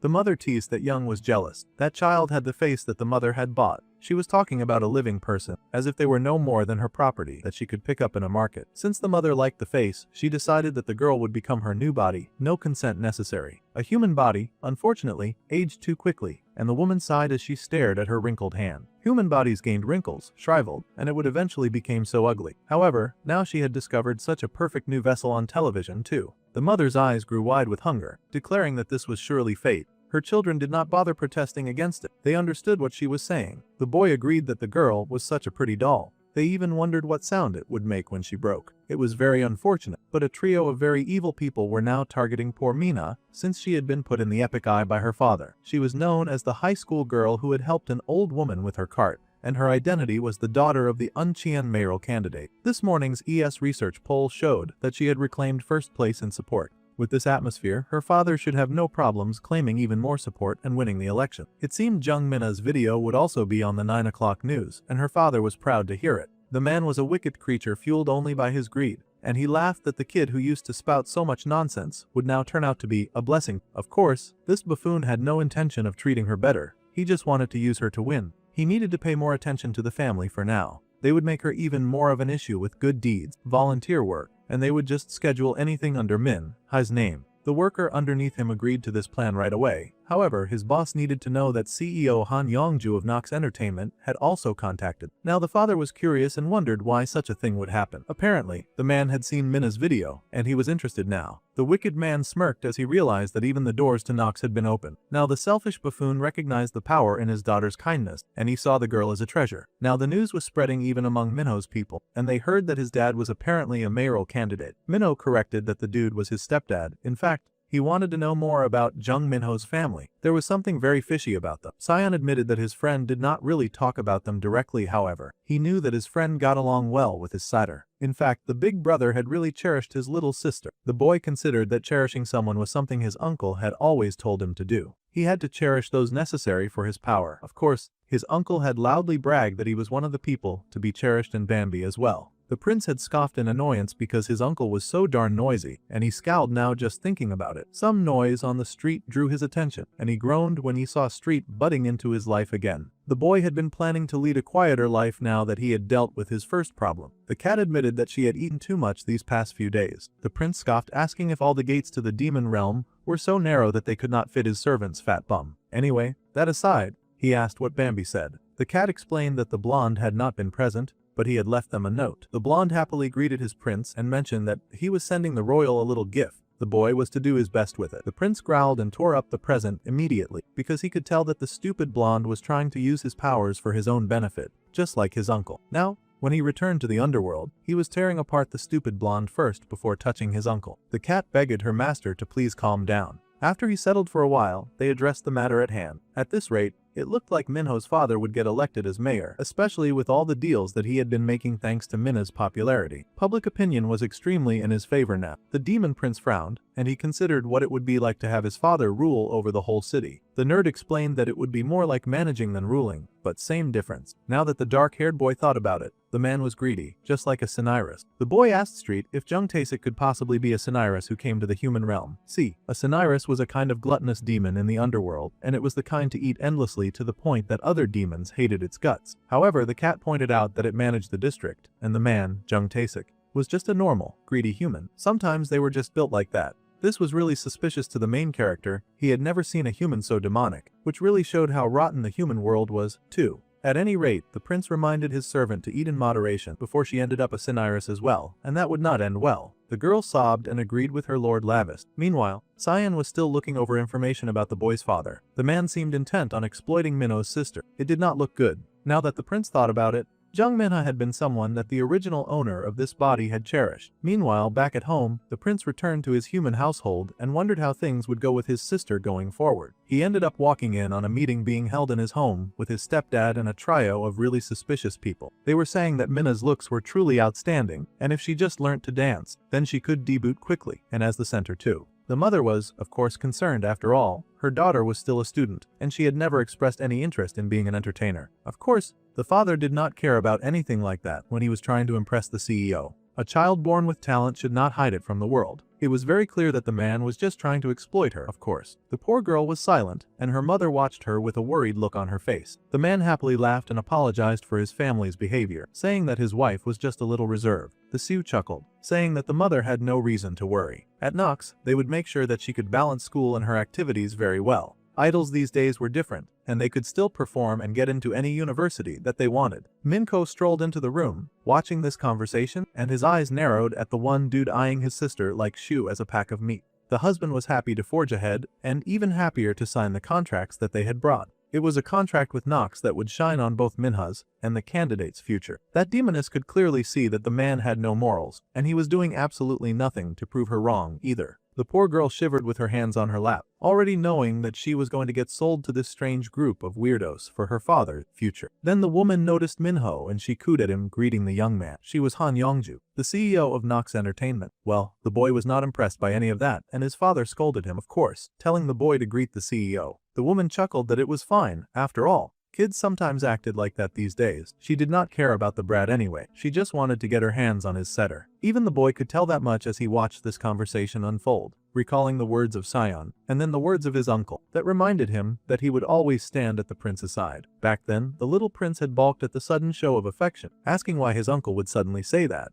The man had just told his nephew to listen carefully. In this world of many horrible demons and hostile forces aiming for the ruler's power, the boy was the heir who had to inherit Lord Gamader's throne as the ruler of that world. With such a heavy responsibility, it was important for the young prince to maintain his own faction of supporters. The young and arrogant brat had, of course, scoffed back then, saying that he could just grow stronger and live with his own strength. A super arrogant way of thinking for sure. The man had thrown his head back and laughed at the young boy. Sure, Lavis was good for now, but one day he would meet people that his heart was drawn to without even realizing. Then, the boy would start to change without knowing it himself. The uncle's smile was proud and genuine back then, though the little prince could not imagine changing so dramatically. He swore that he hated complicated talk, and he just wanted to train already. Well, that was the behavior that the man expected from his nephew, and it made him laugh heartily. Now, back in the human world, the young boy made a stand, and he placed his hand on his sister's shoulder. Jung Minho was of his faction, and she was someone who was cherished by Jung Minho, so he asked her if this was what she really wanted. He asked no one, but the brunette looked up at her brother, with eyebrows dipped in pain. If she were being forced, he wanted her to say it here and now, because he would get her out of it immediately. The demon prince wanted to know if the girl was being forced, and if that was the case, then she should just tell him, he would sort it out.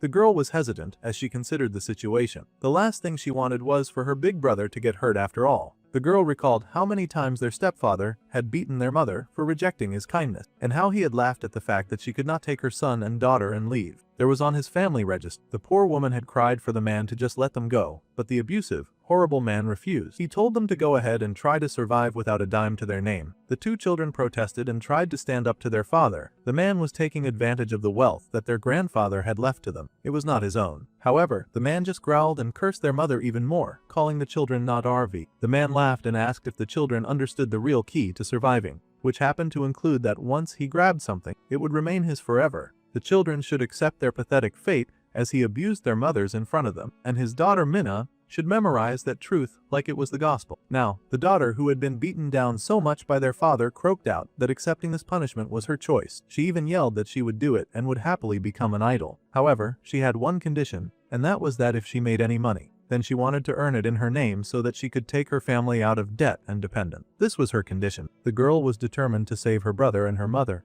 carrying the weight of their pain on her tiny shoulders. That sweet girl wanted to save her family from that monster. Of course, the man who was vying for the position of mayor was all too happy to grant that. After all, if this worked out, he would make even more money as a mayor. Her hard work could belong to her and her alone. The wicked man did not mind. In fact, he was overjoyed to agree with anything that would make her accept this deal, and so was the Nox CEO. The woman happily smiled and told the family to sign the contract. The president was told to please look after Manhwa and to take good care of her. She was dearer to the mother than life itself. The mother was still worried, asking if her daughter was sure about taking this path. The girl smiled, telling her mother to trust her just this once. She would work hard and become an idol if this were the chance that would make it possible for her brother and mother to escape this hell. The girl happily smiled at her brother and thanked him for his concern. Well, Lava stared down at the smiling girl but said nothing. She had not asked for his help, so he really did not need to do anything extra. Time passed and the evening continued in a fancy black car. The CEO was busy, high on joy and elation. The more she looked at that dazzling young skin, the more perfect the girl seemed to her. She was so deeply in love with her new vessel. Even those eyes had that rare purity that barely existed these days. She loved everything about it. However, Jung Minho had nearly ruined her chances. Her son mentioned that the boy seemed off somehow. Curious, the demonic mother asked her daughter what she thought.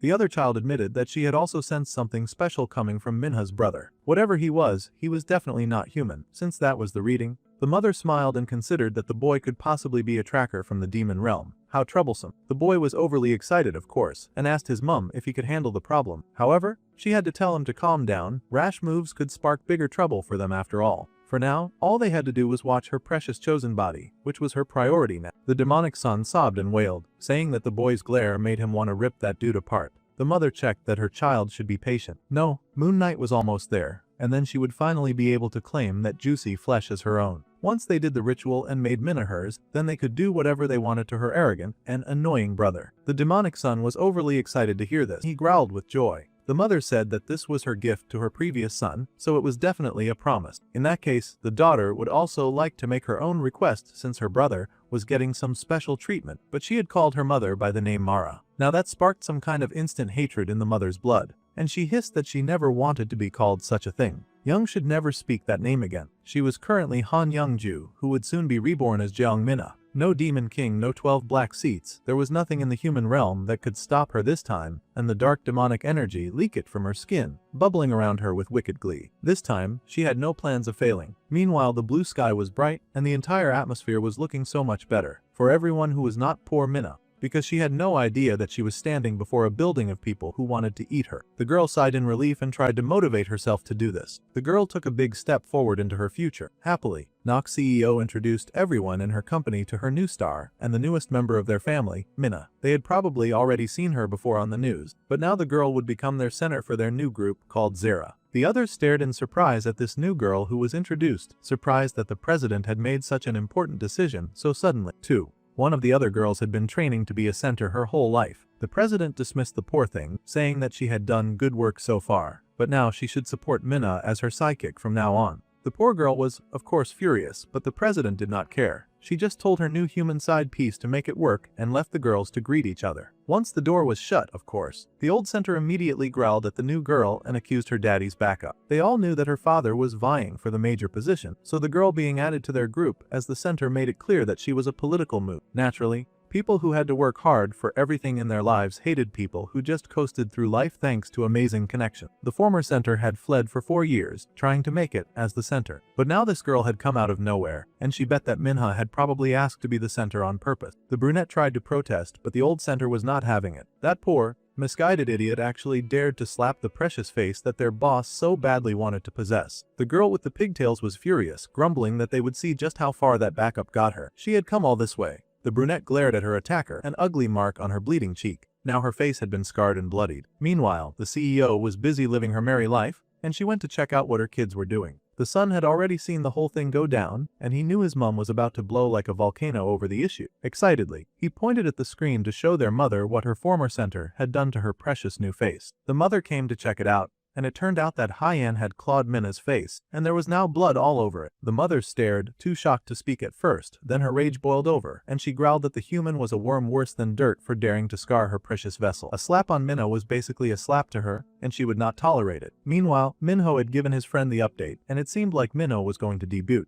This was huge news since Nox was legit a very famous group. and the girl could dominate the human world if she nailed it. Street knew everything, and the cat girl happily laughed, thanks to her overwhelming knowledge. She had lived in the human world for 200 years after all. The prince muttered that if this was his little sister's decision, then it was not his business to interfere with her life. However, that president lady and her kids rubbed him the wrong way. It would be easier for him to let it go if they did not feel so darn demonic. There had been no Dion aura, but they had not flinched when he glared at them. That was a model for a group of normal business. He wondered if they could be demons hiding in the human world. The cat girl considered it and said that long-term human world demons were often good at hiding their aura, and it was better to be safe than sorry concerning situations like that. Even Lavis should be more careful. He should not shoot so much aura so blindly from Minno's body, as he could attract bad news and hurt himself. Even Sion joined in to scold him and said that no one liked that glare of his anyway. The prince scoffed, but he doubled down on his suspicion that those three were acting weird. Even without his aura, he could spot a demon. That was rich considering he had lost that one demon that got away and caused the first trouble with the flowers. Now these two were just getting him heated on purpose. The prince growled and commanded his cat servant to drag that punk to the demon realm now. The gray-haired little nerd might as well get a head start in the Hell Boot Camp, since he wanted to act so darn cocky. The boy repented immediately and told his friend to stop treating him, while that stupid cat was more than happy to comply. She would do nothing to get the promotion that she was promised. The prince was so upset about his situation. He could not wield the demon bloodstone correctly, and even stupid dogs ignored him when he glared at them. The amount of disrespect that he suffered in this human body was unforgivable. Then, he told his cat servant to figure out how he could reclaim the bloodstone's power. The girl happily agreed and said she would find a way to restore Lavis's demon power. While that was happening, he would work on reclaiming his strength, and for now, she should stalk that weird Han Yongju and the twins with Servant Number 1. Servant Number 1 meant Sion, of course. The poor boy wondered why the heck he was getting delegated as Servant Number 1. Meanwhile, the poor girl with the pigtails had no idea who she had just stepped on by slapping the newcomer. She was on her way home, crying that this cold could not be happening to her after she had worked so hard to become a center. She had worked for 4 years, and now she was in the background. The poor child had no idea that her life was about to become worse, because a demonic blade had appeared behind her. Startled, the girl asked who was stalking her in the darkness. The very unfortunate answer was the daughter of the wicked mother, who stood there in her really hot goth getup and the blades she held. The former center recognized the girl from work,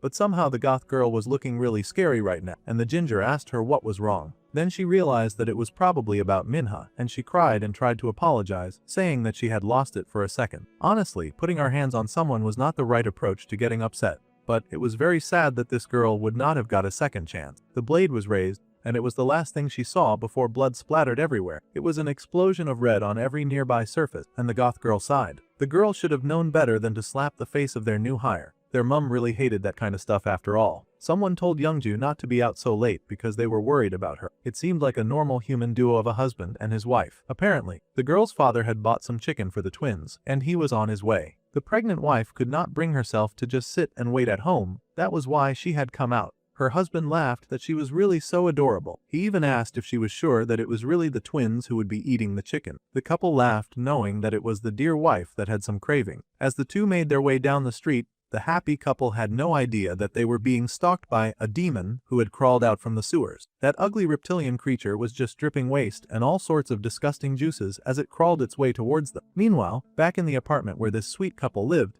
the poor wife found that she could not sleep. She groaned, tossed and turned from an intense nightmare, and when she finally opened her eyes to find the root of the problem, the poor, horrified angel found before her a slimy monster that was hovering over her and cooing about how much he liked her. It was the last thing that a person would like to see, and the poor woman was horrified, asking who this horrible person was. The poor lady did not get a chance to scream for long before he thrust his very disgusting hand deep inside of her mouth, and she choked, screaming and coughing as she tried to escape him. The wicked creature laughed and told the lady not to worry about the kids because it would raise them with care. This seemed to be the origin story of that evil creature who called herself Mother. She dove into the pregnant woman, chuckling about how she was in need of a child. The poor woman was distraught, and she struggled desperately out of fear for her children. Unfortunately, Weishi was powerless to protect them, and that evil, slimy creature pushed deep inside of her, crawling into the deepest parts of her body and taking over her mind. The woman's strength was feeble against the might of such a terrifying being, and soon the lady's lips stretched in an unnatural smile as the creature established dominance within her. It laughed madly, chuckling wickedly at its success now that it had found a human host. It was at this point that her loser husband woke up, not even realizing what had happened. He just asked his wife if she was doing okay, because he had heard a strange sound and he was wondering what that was. However,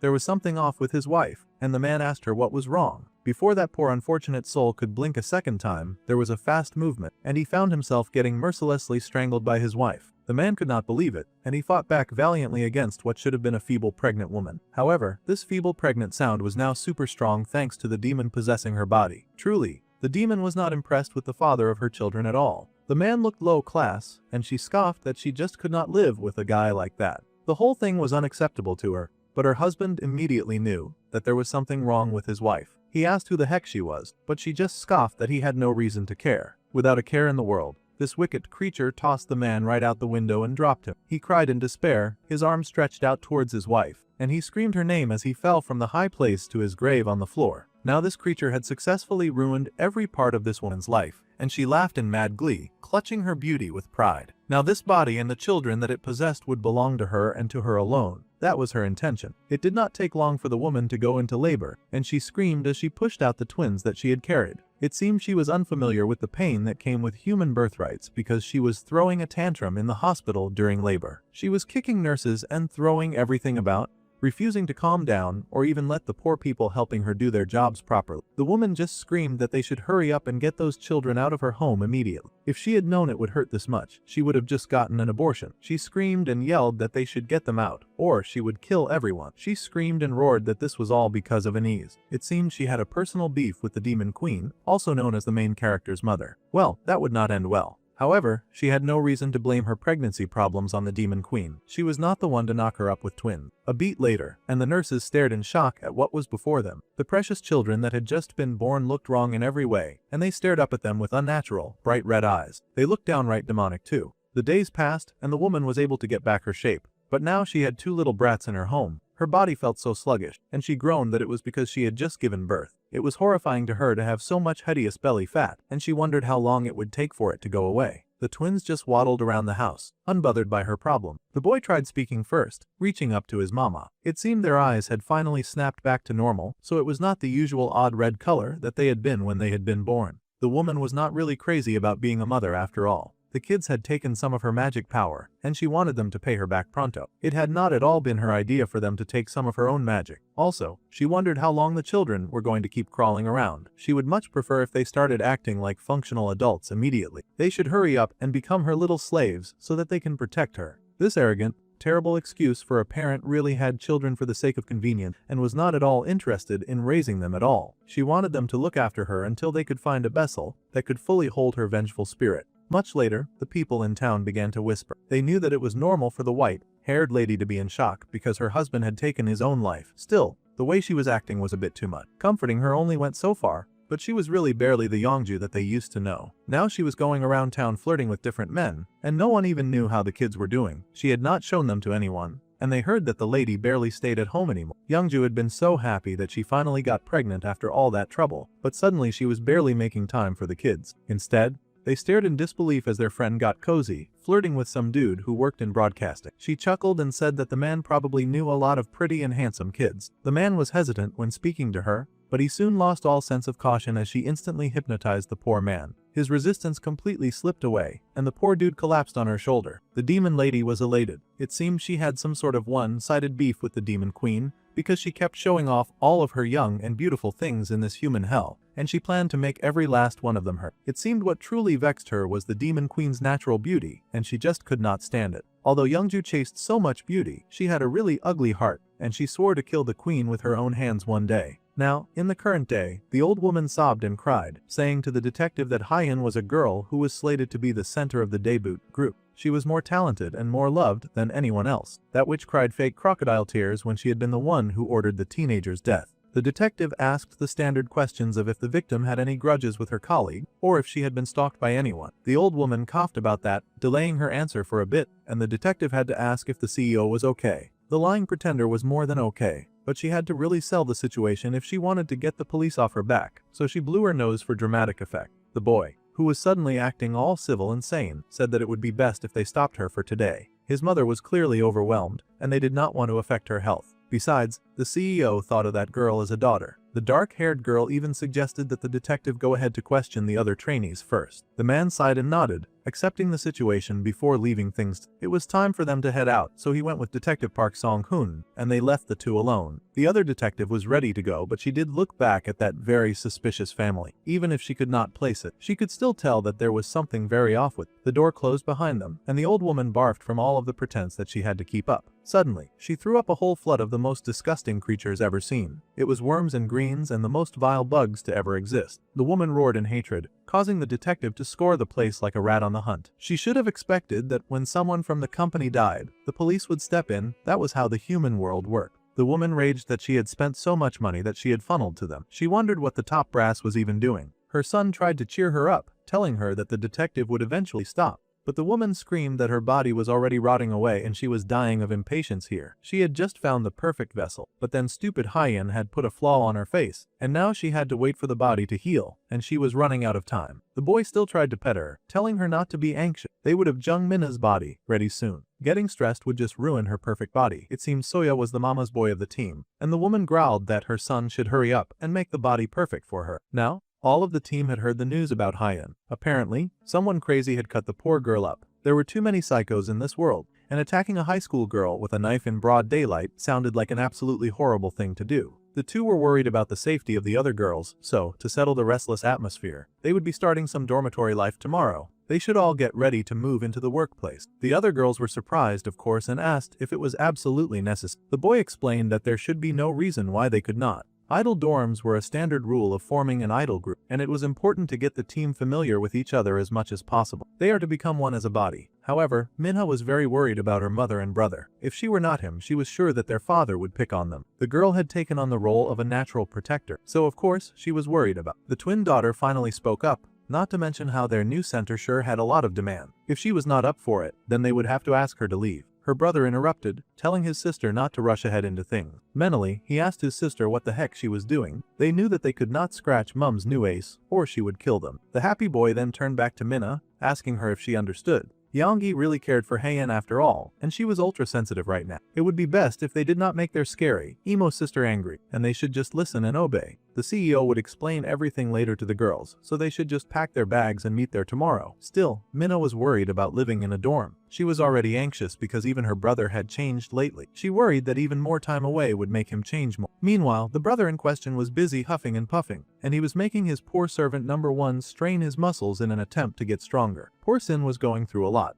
The more he trained, the more Minnow realized that his knots were gradually growing stronger. He might be able to suppress humans who use demonic energy, but if he encounters a demonic beast in this state, it'll still be a struggle. That jerk Bambi, the prince, growled the more he thought about how those jerks from hell were using him. The least they could have done was teach him how to control the demon bloodstone before shoving the stupid thing in his eye. Not long ago, the blonde had considered including the method to control the demon bloodstone in a letter that he was sending to the prince. He was kicking his feet as he wrote it, too. He intended to give his dear Prince Lavis 2 gifts and teach him how to control the demon bloodstone. Originally, the demon bloodstone was used to suppress the magic power of prisoner, and it contained the demonic power that was sealed within her lingering soul. However, the blonde had modified the one he gave the prince to directly link the magic power held within her vengeful spirit to his human body. That power would only be fully released once the demon bloodstone was broken. Apparently, the eye had to get smashed for it to open, and the blonde thought that this was a hilarious joke. The second gift was that cat demon. This was all Bambi could give him. He wished his prince some love and left these 2 things in his care. There, now he just needed to deliver the letter to Lavis. Well, the prince had been furious when he got the letter,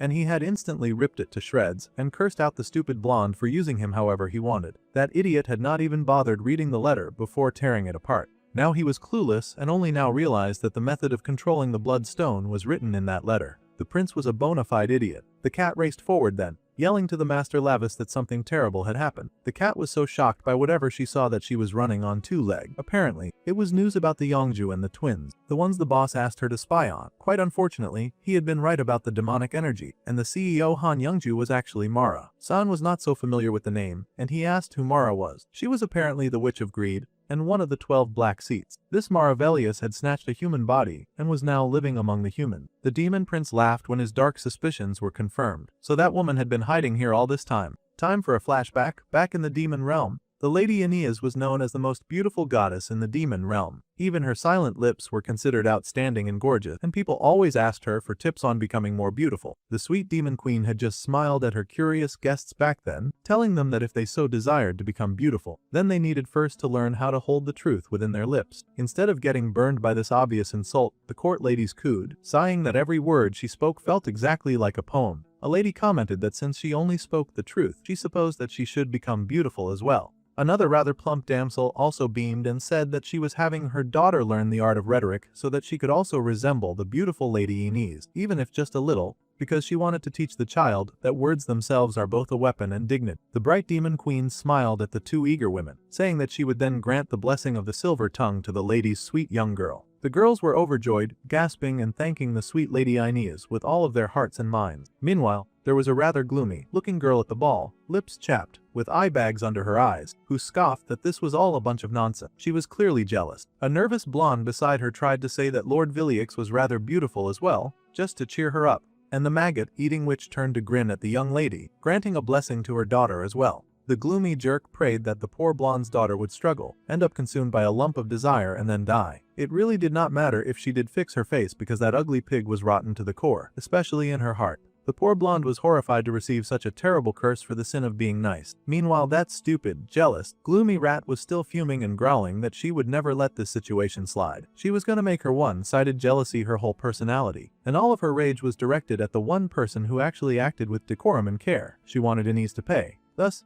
the kitten explained to the two boys about how Mara Villiers had always had an inferiority complex toward the Lady Aeneas, and she made it everyone's problem. The prince had been aware of it. His mother had said that the lady had been like that since childhood too. Of course, his mother had not paid her any attention, choosing to ignore her childish behavior. Right after ascending to the 12 Dark Throne, that awful woman was caught stealing from the spring of demon souls, and she fled to the human hell. This was all very curious, and the little nerd had to ask why that witch had approached Minna of all people. He wondered if the lady was aware that Lavis was on Earth and was trying to hurt him indirectly through Minna. It seemed a good guess, but that was also unlikely. If the lady had known, she would have been a bit more direct with her vengeance attempts, that was for sure, especially since she was such a hardcore hater. Besides, in this body's current state, the prince had to admit that he was unfortunately no match for that woman, and those underlings of hers were probably no ordinary ones either. In that case, then they had to quickly strengthen the power of the demon bloodstone. The cat would prepare it right away. She was going to be making some witch hunting preparation, and the first step one was for them to clean up the neighborhood riffraff. She chuckled wickedly, though the gray-haired little one wondered what she meant by cleaning up. Later that day, at a huge store, Minna was out shopping with her mum, who was reasonably worried about her. She told her daughter to tell her immediately if she ever wanted to quit. Since the girl had joined, all sorts of strange things had been happening, which made her mother anxious. The girl reassured her mother that the manager had said that they thought they would catch the culprit soon. The bright girl worked hard to reassure her mother that it must have been some kind of random murder or something like that. Still, the mother knew that her daughter's dream was to become a veterinarian. Minha was not so good at pretending not to glance at the pack of dog food nearby. The girl was a kind creature who loved working with animals, but in order to achieve her dream, they had to get out of that house. By the time she had made enough success as an idol, it probably would have taken such a long time that she would waste years that she could have spent learning and chasing the path that she had always wanted. No matter the sacrifice, she had to get their mother out of that hellish house as soon as possible with her own strength, so her grip tightened on her shopping basket, and she buried her dreams. The girl smiled and said that opportunities like this did not come often in life, and dreams could change anyway, so she was doing her best to convince her mother that she was perfectly okay with it. She was going to become famous and earn a lot of money. That was a good thing. However,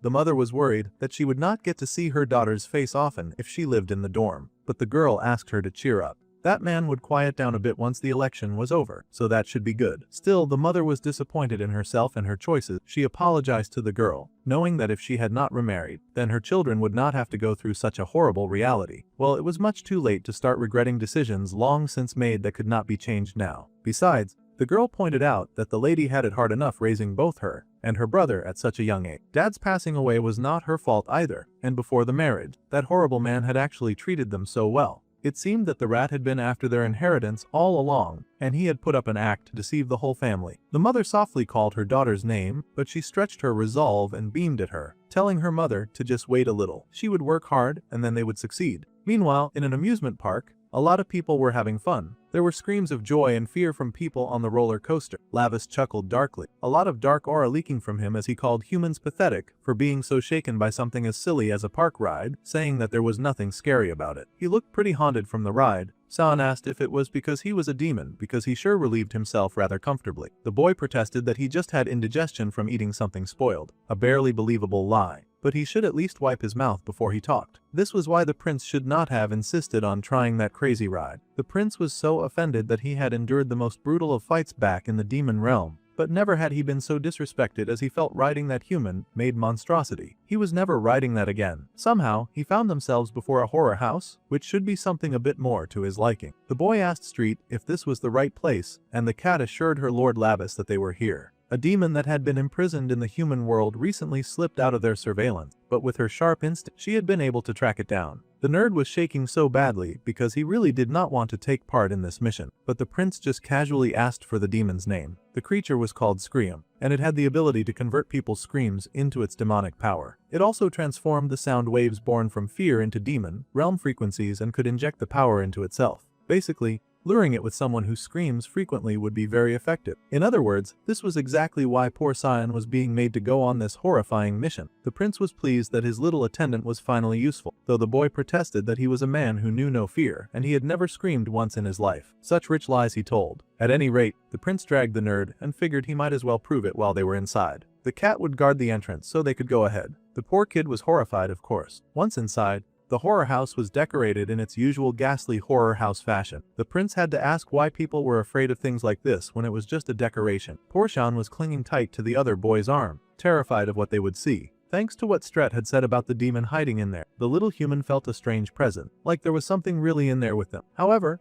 they had come in there with all of the intention to catch that something, so the prince told his little attendant to stop overreacting. Before poor Sion could get his bearings, one of those prop heads fell from the ceiling, and the little nerd lost his mind. He was screaming and trying to scramble away, but the prince's strong hold on him kept him from squirming away. To be fair, even the prince had been a bit shaken by the sudden appearance of that stupid head. The gray-haired kid noticed, and he could not help but point out that a part of Lavis was scared too. The prince was acting all tough, but even he was not above getting startled. Of course, the boy immediately tried to protest that and muttered that he had just been pretending to be startled to see if the enemy would react. Then he asked his little friend if that was the first scream in his life, because the nerd had screamed like he was dying. The poor student sniffed and said that he guessed so. Well, that absolute holler of despair had been effective, and a demonic green eye opened up in the darkness. The little nerd was still wondering if this was really the fastest method, while that suspicious eye paid rapt attention. Each time it reacted to evil in the human world, the demon bloodstone's power was released a little more, so the prince figured this was the best way to prep up for saving his sighter. If he could just absorb the evil of demons stronger than humans, then it could release some more of that good bloodstone power that our dude was going for. It seemed the demon had not overheard their conversation,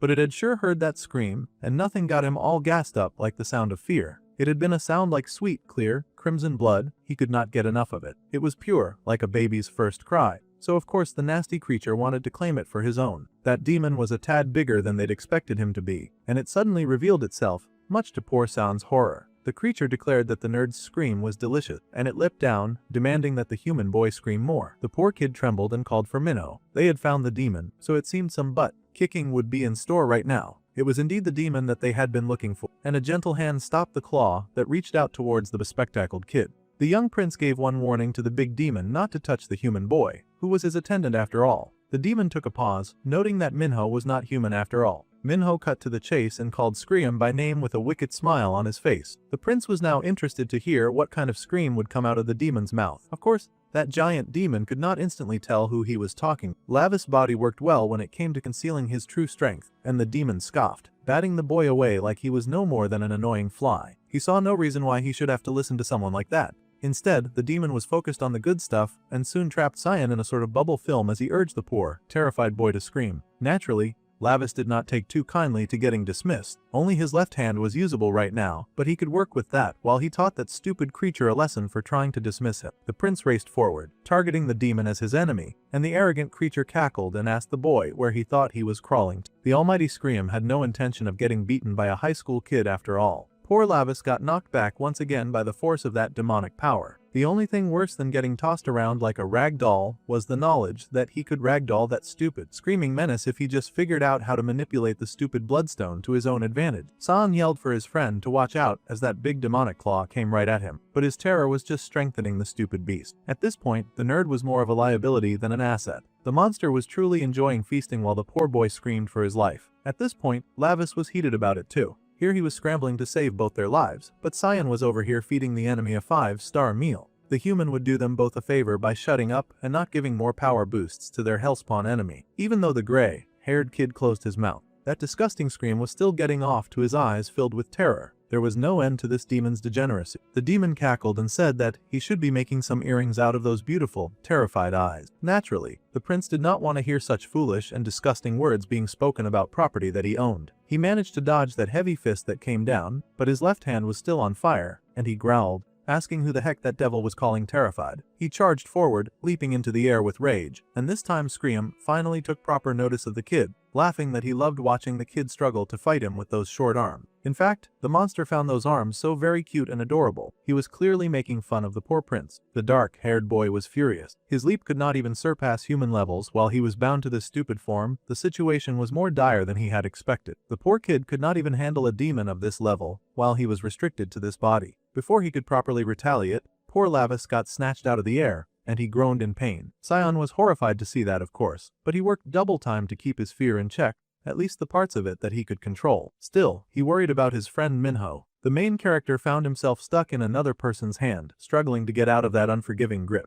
The creature chuckled, saying that they should now look at this sword made from his friend's screams. This was just great. Not only had the gray-haired nerd accidentally given the villain a power-up, but he had also granted him some magical equipment as well. Poor Lavis was having the worst time of his life. Well, the good news was that the sword in question was embarrassingly small. Scream wondered out loud what kind of delicious scream would come out when he had gouged out the boy's eyes with his long fingernail dagger. It seemed now the demon was resorting to torture. Well, this much could be expected from a demon that fed off the power of screams. However, considering the key needed to unlock our dude's full potential, gutting his eyes might not be a bad deal. Of course, the prince had not read the letter, so he had no idea the true way to unlock his powers, and he was not pleased about the eye threat. He struggled against that big beast with all of his eyes, cursing that stupid, lowly demon but refusing to scream at all. If that was the case, then that big, sadistic brute was willing to take the long way to find out. That long and terrifying dagger dove right for Lava's eye, and the red in them glinted when that blade was inches away from his vision, his eyes widening in shock. Instantaneously, Scream had sealed his fate, and the fate and that long, pointed dagger stabbed deep into the heart of the main character's eye. Cyan was horrified to see that gory scene, but he kept his scream to himself. The worst thing to do in that moment would be to make things worse for his good buddy after all. However, all that poor demon succeeded in doing was breaking the demon bloodstone, as Bambi had intended. Its shards fell to the floor like scattered rain, and Scream felt a sudden, deadly change to the air. Even the main character could not believe his luck. How fortunate it was that it seemed like his vision had suddenly cleared up. The best possible situation was Scream somehow nailing the right eye in his first attempt too. Lavis had not smiled this wide in a long time. The power thrumming through his veins was so heavenly that it triggered a flashback scene. It was the letter that Bambi had written, the one the obtuse idiot had chosen not to read for some reason. The bloodstone had... Meanwhile, Lim Shan remained trapped in a hell of his own making, and it looked like things were getting even worse for the poor boy. He stared in horror at how bad things were going. This was not what he had planned for his life. A predetermined school, relationships formed inside a classroom that he could not escape from. The young boy had endured all this just to survive and avoid becoming a target. He had worked so hard and forced himself to act like he liked someone, acted like he hated other people, without needing to pretend to be too close. He had done nothing when his friend had gotten bullied, but deep down inside, he just wanted to help people find relationships that they truly needed. That was why he had created that app in the first place. This was not what he had intended. He did not make an app to sell drugs or anything like that.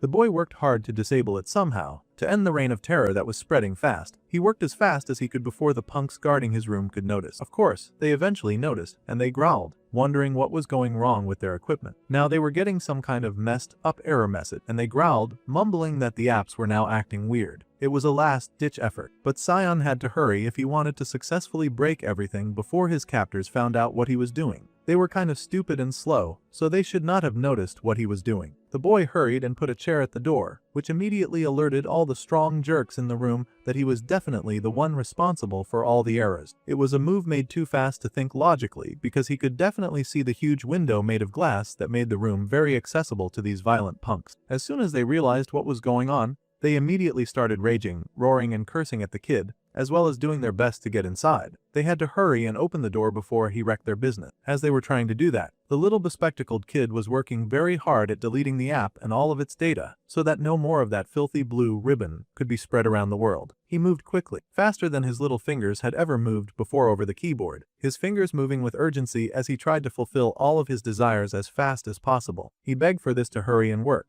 and an alarm button lit up on the screen just as one of those violent punks finally tossed a chair right through the glass window. Naturally, the thing shattered, and the punks came leaping through to bring hell to the kid who dared to defy them. There was now nowhere for him to run, and they growled, punching his glasses right off his face. They were always doing that. They stared in horror to see that the app was already lowly deleting itself, and they kicked the brat with hatred and rage. They had to stop the app from deleting immediately because if Yongmu showed up, they would definitely die. But they did not know the first thing about computers, and were not sure how to stop the app from deleting. The kid was not going to say a single thing either, and he protected his head as best as he could with his arms, knowing that he just had to hold on until the app got deleted. Somehow, no matter what, he would make sure that the monster he had created would go down, even if he had to go down with it. With a growl, the boy slashed as the shoe that had been continuously stepping down on him, slashing the man in the leg and racing for the broken window. He did not go for the window but the fire extinguisher. Actually, undoing the pin and roaring that they had no right to touch what was his. Now he had the hose cocked like a gun, and he cursed at the men before unleashing hell on them, and dosing those jerks with all the foam that he could raise. They screamed and cursed as he hit them with that smoke, yelling that this nonsense was insane. Sion had been able to make a smoke screen that should buy him and his app some time. The thing was almost fully deleted, and the green reached the end of the white bar. Finally, after all of his efforts, the gray-haired boy found tears beating at his eyes in joy. His sacrifice had not been for nothing, and he had been able to get rid of that stupid app once and for all. Of course, his captors did not share that joy, and he had wasted the smokescreen opportunity to attempt an escape. The big guy in the lead rushed at the kid as he dropped his weapon, to end up getting strangled. The poor kid fell to the floor, and the dude cursed, yelling that the other goons should bring something to restrain that stupid nerd. The others agreed, and were struggling to get their bearings so that they could obey their leader's command. The little kid struggled, trying his best to escape the murderous adult, but he had finally reached the end of the road. In the end, this was all that he could do, and tears beaded in his eyes at how pathetic the situation was. This was as far as he could go, and he was fine if this was how he died. Of course, the dudes that were using him were not fine about their situation at all. The app that they had commissioned and finally just started working was gone, and their boss was going to kill them. Naturally, they wanted the kid to pay for this. However, someone else had shown up, and it was not their boss. It was a different type of boss. A boss who had already called dibs on the minion that the jerk just so happened to be strangling, and he was pissed to see that dude manhandling his property. The dude in the lead froze when he heard that menacing voice coming from behind him, and he slowly turned in confusion because he had not expected to hear a voice like that.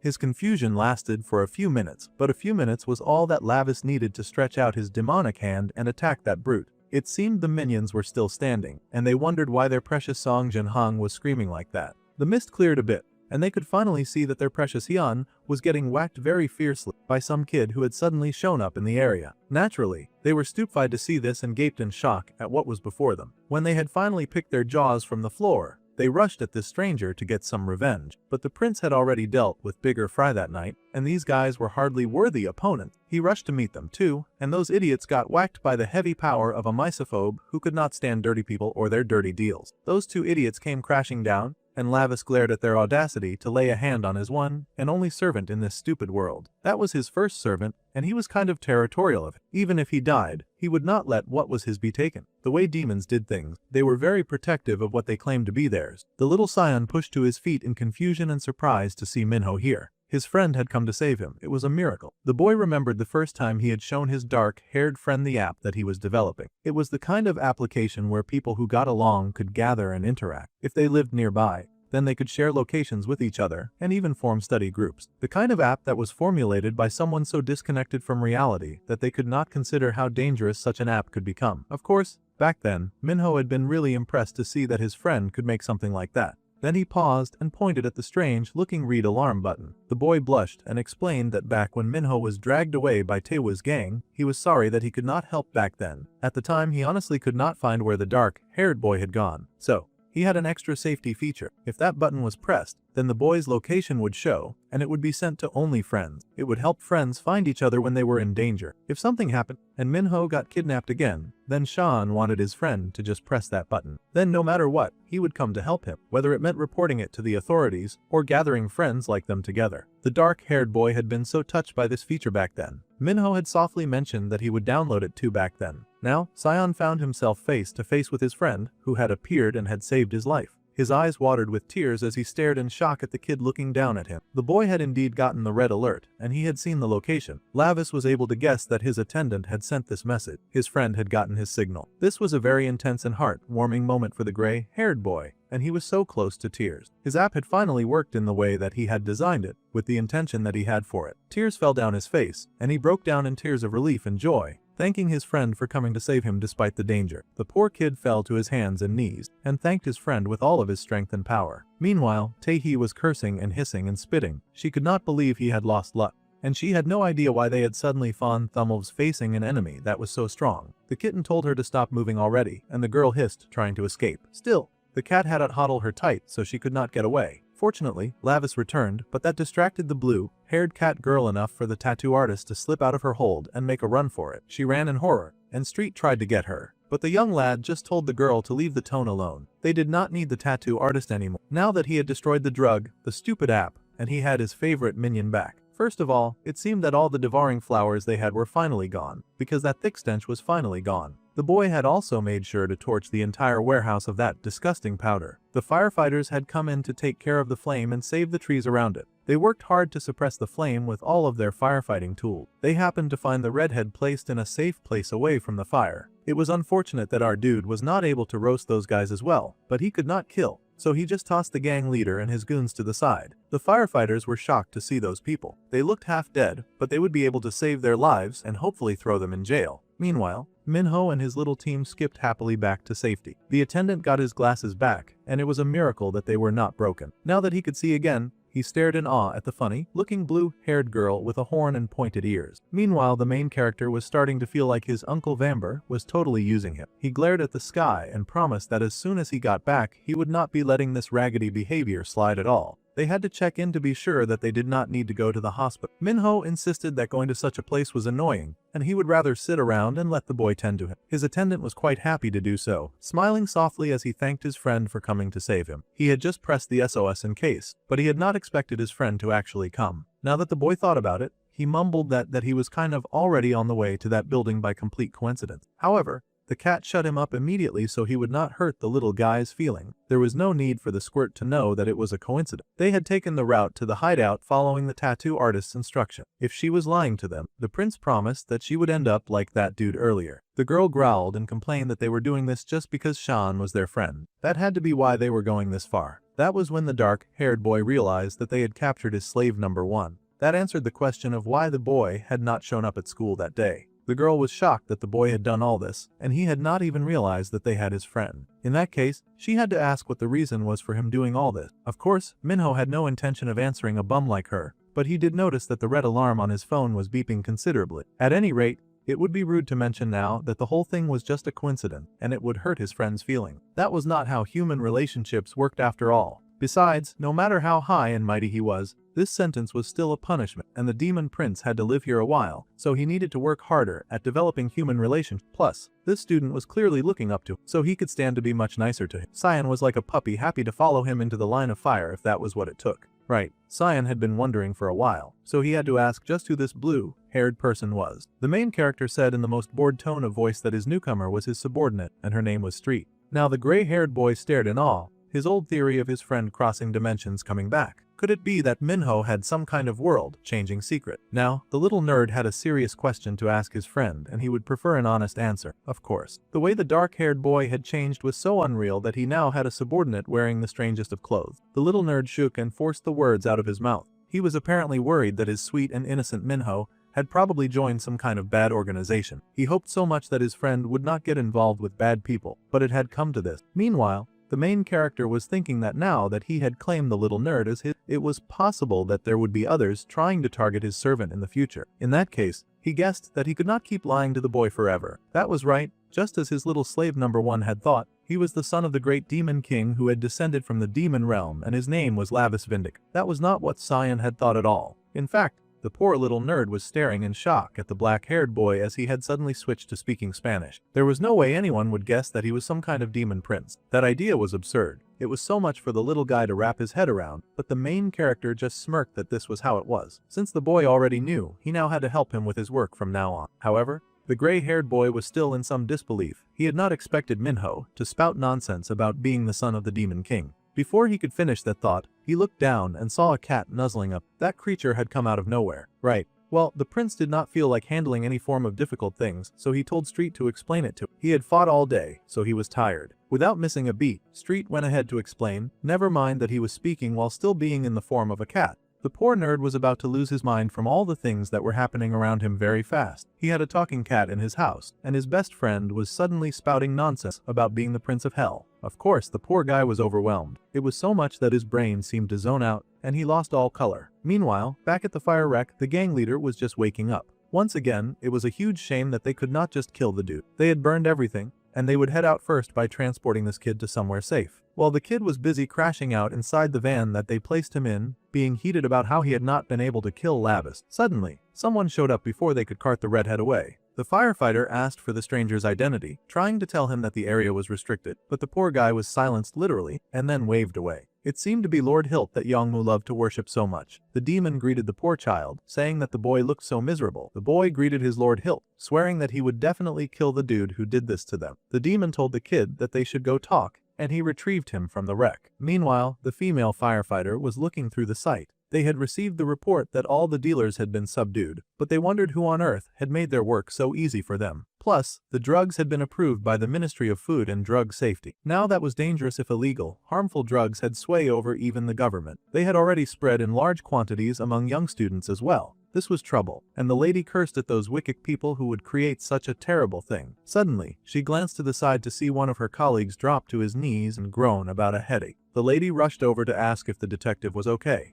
The man groaned that she should check the car first. She stared in horror to see that the lead drug dealer was one, and none of them had any idea where that dude had gone. Meanwhile, somewhere deep in the woods behind some really tall building, the redhead was in chains and screaming out to his lord, yelling that he just needed one more chance. How pathetic that he mirrored that one subordinate of his that he had punished before. The boy insisted that if he got more drugs, then he would surely be able to kill the one who attacked him. Meanwhile, the demon chuckled and asked the human if he knew how valuable those burned flowers had been. He had planted the long roots of each of those demonic flowers into many unfortunate who were left lying on the floor or hanging on the walls. The demon had gone through so much trouble to gather all of these humans, just so that he could use them for this crazy experiment. The demon sighed that all humans were worthless, and this was exactly the reason why it was better not to trust them. His precious flowers had been laid to waste by that evil prince. The redhead was still yelling and screaming at the top of his lungs that he just needed one more chance. However, the demon was done listening, just like before. When Yongmu had executed that one dude from the past, the demon did the same and stabbed the boy's eye with the flower. The dude would have been better off just staying in the detective's van. The boy screamed and yelled about his eyes, writhing on the floor as the flower took root in his body and slowly ate his flesh and blood.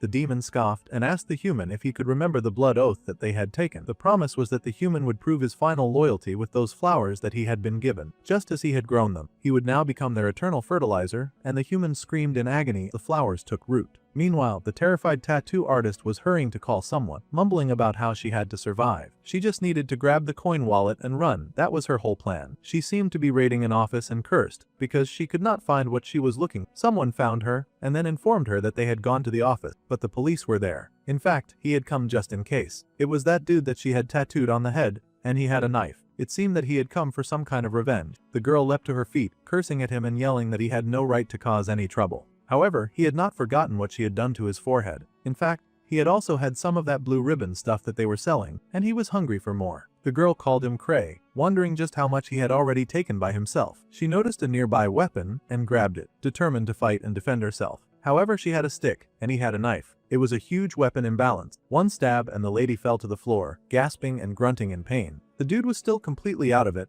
gurgling as he asked for more of that very addictive drug. He screamed like an animal, head thrown back, mouth agape and heavily drunk on the drug that they had peddled. Now the lady was feeling mass regret. Taehi did not want to die like this. She cursed and sobbed that she wanted to live. Her vision got blurry as something purple manifested in front of her, and it only grew larger. Suddenly, Bambi popped out and giggled. If this happened, Lavis would hate it even more. The girl had no idea who was talking, and she begged for someone to save her. Well, the demonic blonde did not have the strength to do that, but if the girl was destined to fall into hell, then she should just accept her fate. The girl sobbed, weighing her options. However, the condition was that her body would have to remain here, in this human world. The stars were bright in the dark blue sky that evening, shining over tall towers stretching high. Inside the towers, the purple-haired, bulked-up demon was greeted by another demon with long, snow-white hair. This was, of course, Lavis' mum, and she greeted her little brother Barkin. It seemed that he had been plotting something since sending her precious son to the human world, and her face was twisted in disgust. The demon queen challenged her brother, asking how he dared use her son for his stupid games. The man grinned without shame. It seemed he was used to getting away with nonsense using his little brother's privileges. Yeah, he had indeed been messing around, but he assured his sister that there was no reason to worry. Lavis was all grown up now, and the boy could handle himself. Besides, the uncle insisted that he would not put the boy in danger, and he had actually placed the blood demon stone in his body. The sister was livid, of course. This fool had put the demonic bloodstone into her son's mortal body, and she roared him into silence. At this point, she was sure that her idiot had lost his mind. It was like he was planning to announce to the entire world that the great demon king's son was all alone in the human realm. Now, the other ferocious sources that were trapped would identify him. Worse, they could hurt him. That was unacceptable. The demon sighed and groaned that his sister should at least start trusting her son a bit more. But the demon queen dismissed his words at once. The problem was not that she did not trust her son. No, the situation was much worse than that. The problem right now was how worried she was about how the world itself was moving. Even the smallest crack could cause everything to collapse in the delicate balance between the demons in hell and the angels in heaven. That was just how unstable the world was right now. Her petulant brother insisted that the young demon prince was stronger than he thought, and that the boy took after him in his aggressive and combat power. In fact, the boy's power far surpassed anyone else's. However, that was exactly the problem with the demon queen, and she smacked that insubordinate oaf if smacking him was what would get him to listen. If even a single hair on her precious son's head was harmed, she swore that she would kill him and then herself. The purple-haired demon roared in protest. He was so much older now, and he was no longer the little brat that she had to push around. He would really prefer it if she treated him more like an adult instead of hitting him on the head. Then he started getting ridiculous, asking Bambi, of all people, to search through every magic book to find a way to rid the world of all the older sisters. The queen snapped back that she also did not want a crazy younger brother like him anyway. The blonde nervously asked them to please calm down, but that was like jumping in the middle of a cat fight. The sister was already strangling her precious brother, and the blonde knew to shut up. In fact, he was thinking that it was a miracle that his friend had even survived growing up in an environment like that. Meanwhile, in the night sky of the human world, the residential areas were also preparing for bed. Well, some of them. Sion had finally gotten over his denial stage, and he stared in shock to find that the boy was really and truly a demon. Lavis huffed, saying that, sure, a human called them that, and his cat slave gushed to be classified under the same denomination as her all-powerful master. Now, Glaces knew the truth, and he worriedly asked if this meant that he was going to hell when he died. A wimp like him would probably not even survive a day in hell, but the demon prince countered that the hell going on in Earth was hell enough. However, if his friend came with him to the demon realm, then he could make sure that no one would be able to touch him, since the great demon king's one and only successor was his master after all. Lavis seemed really proud about that, and the gray-haired boy gasped in protest. He really didn't want to go to a place like that.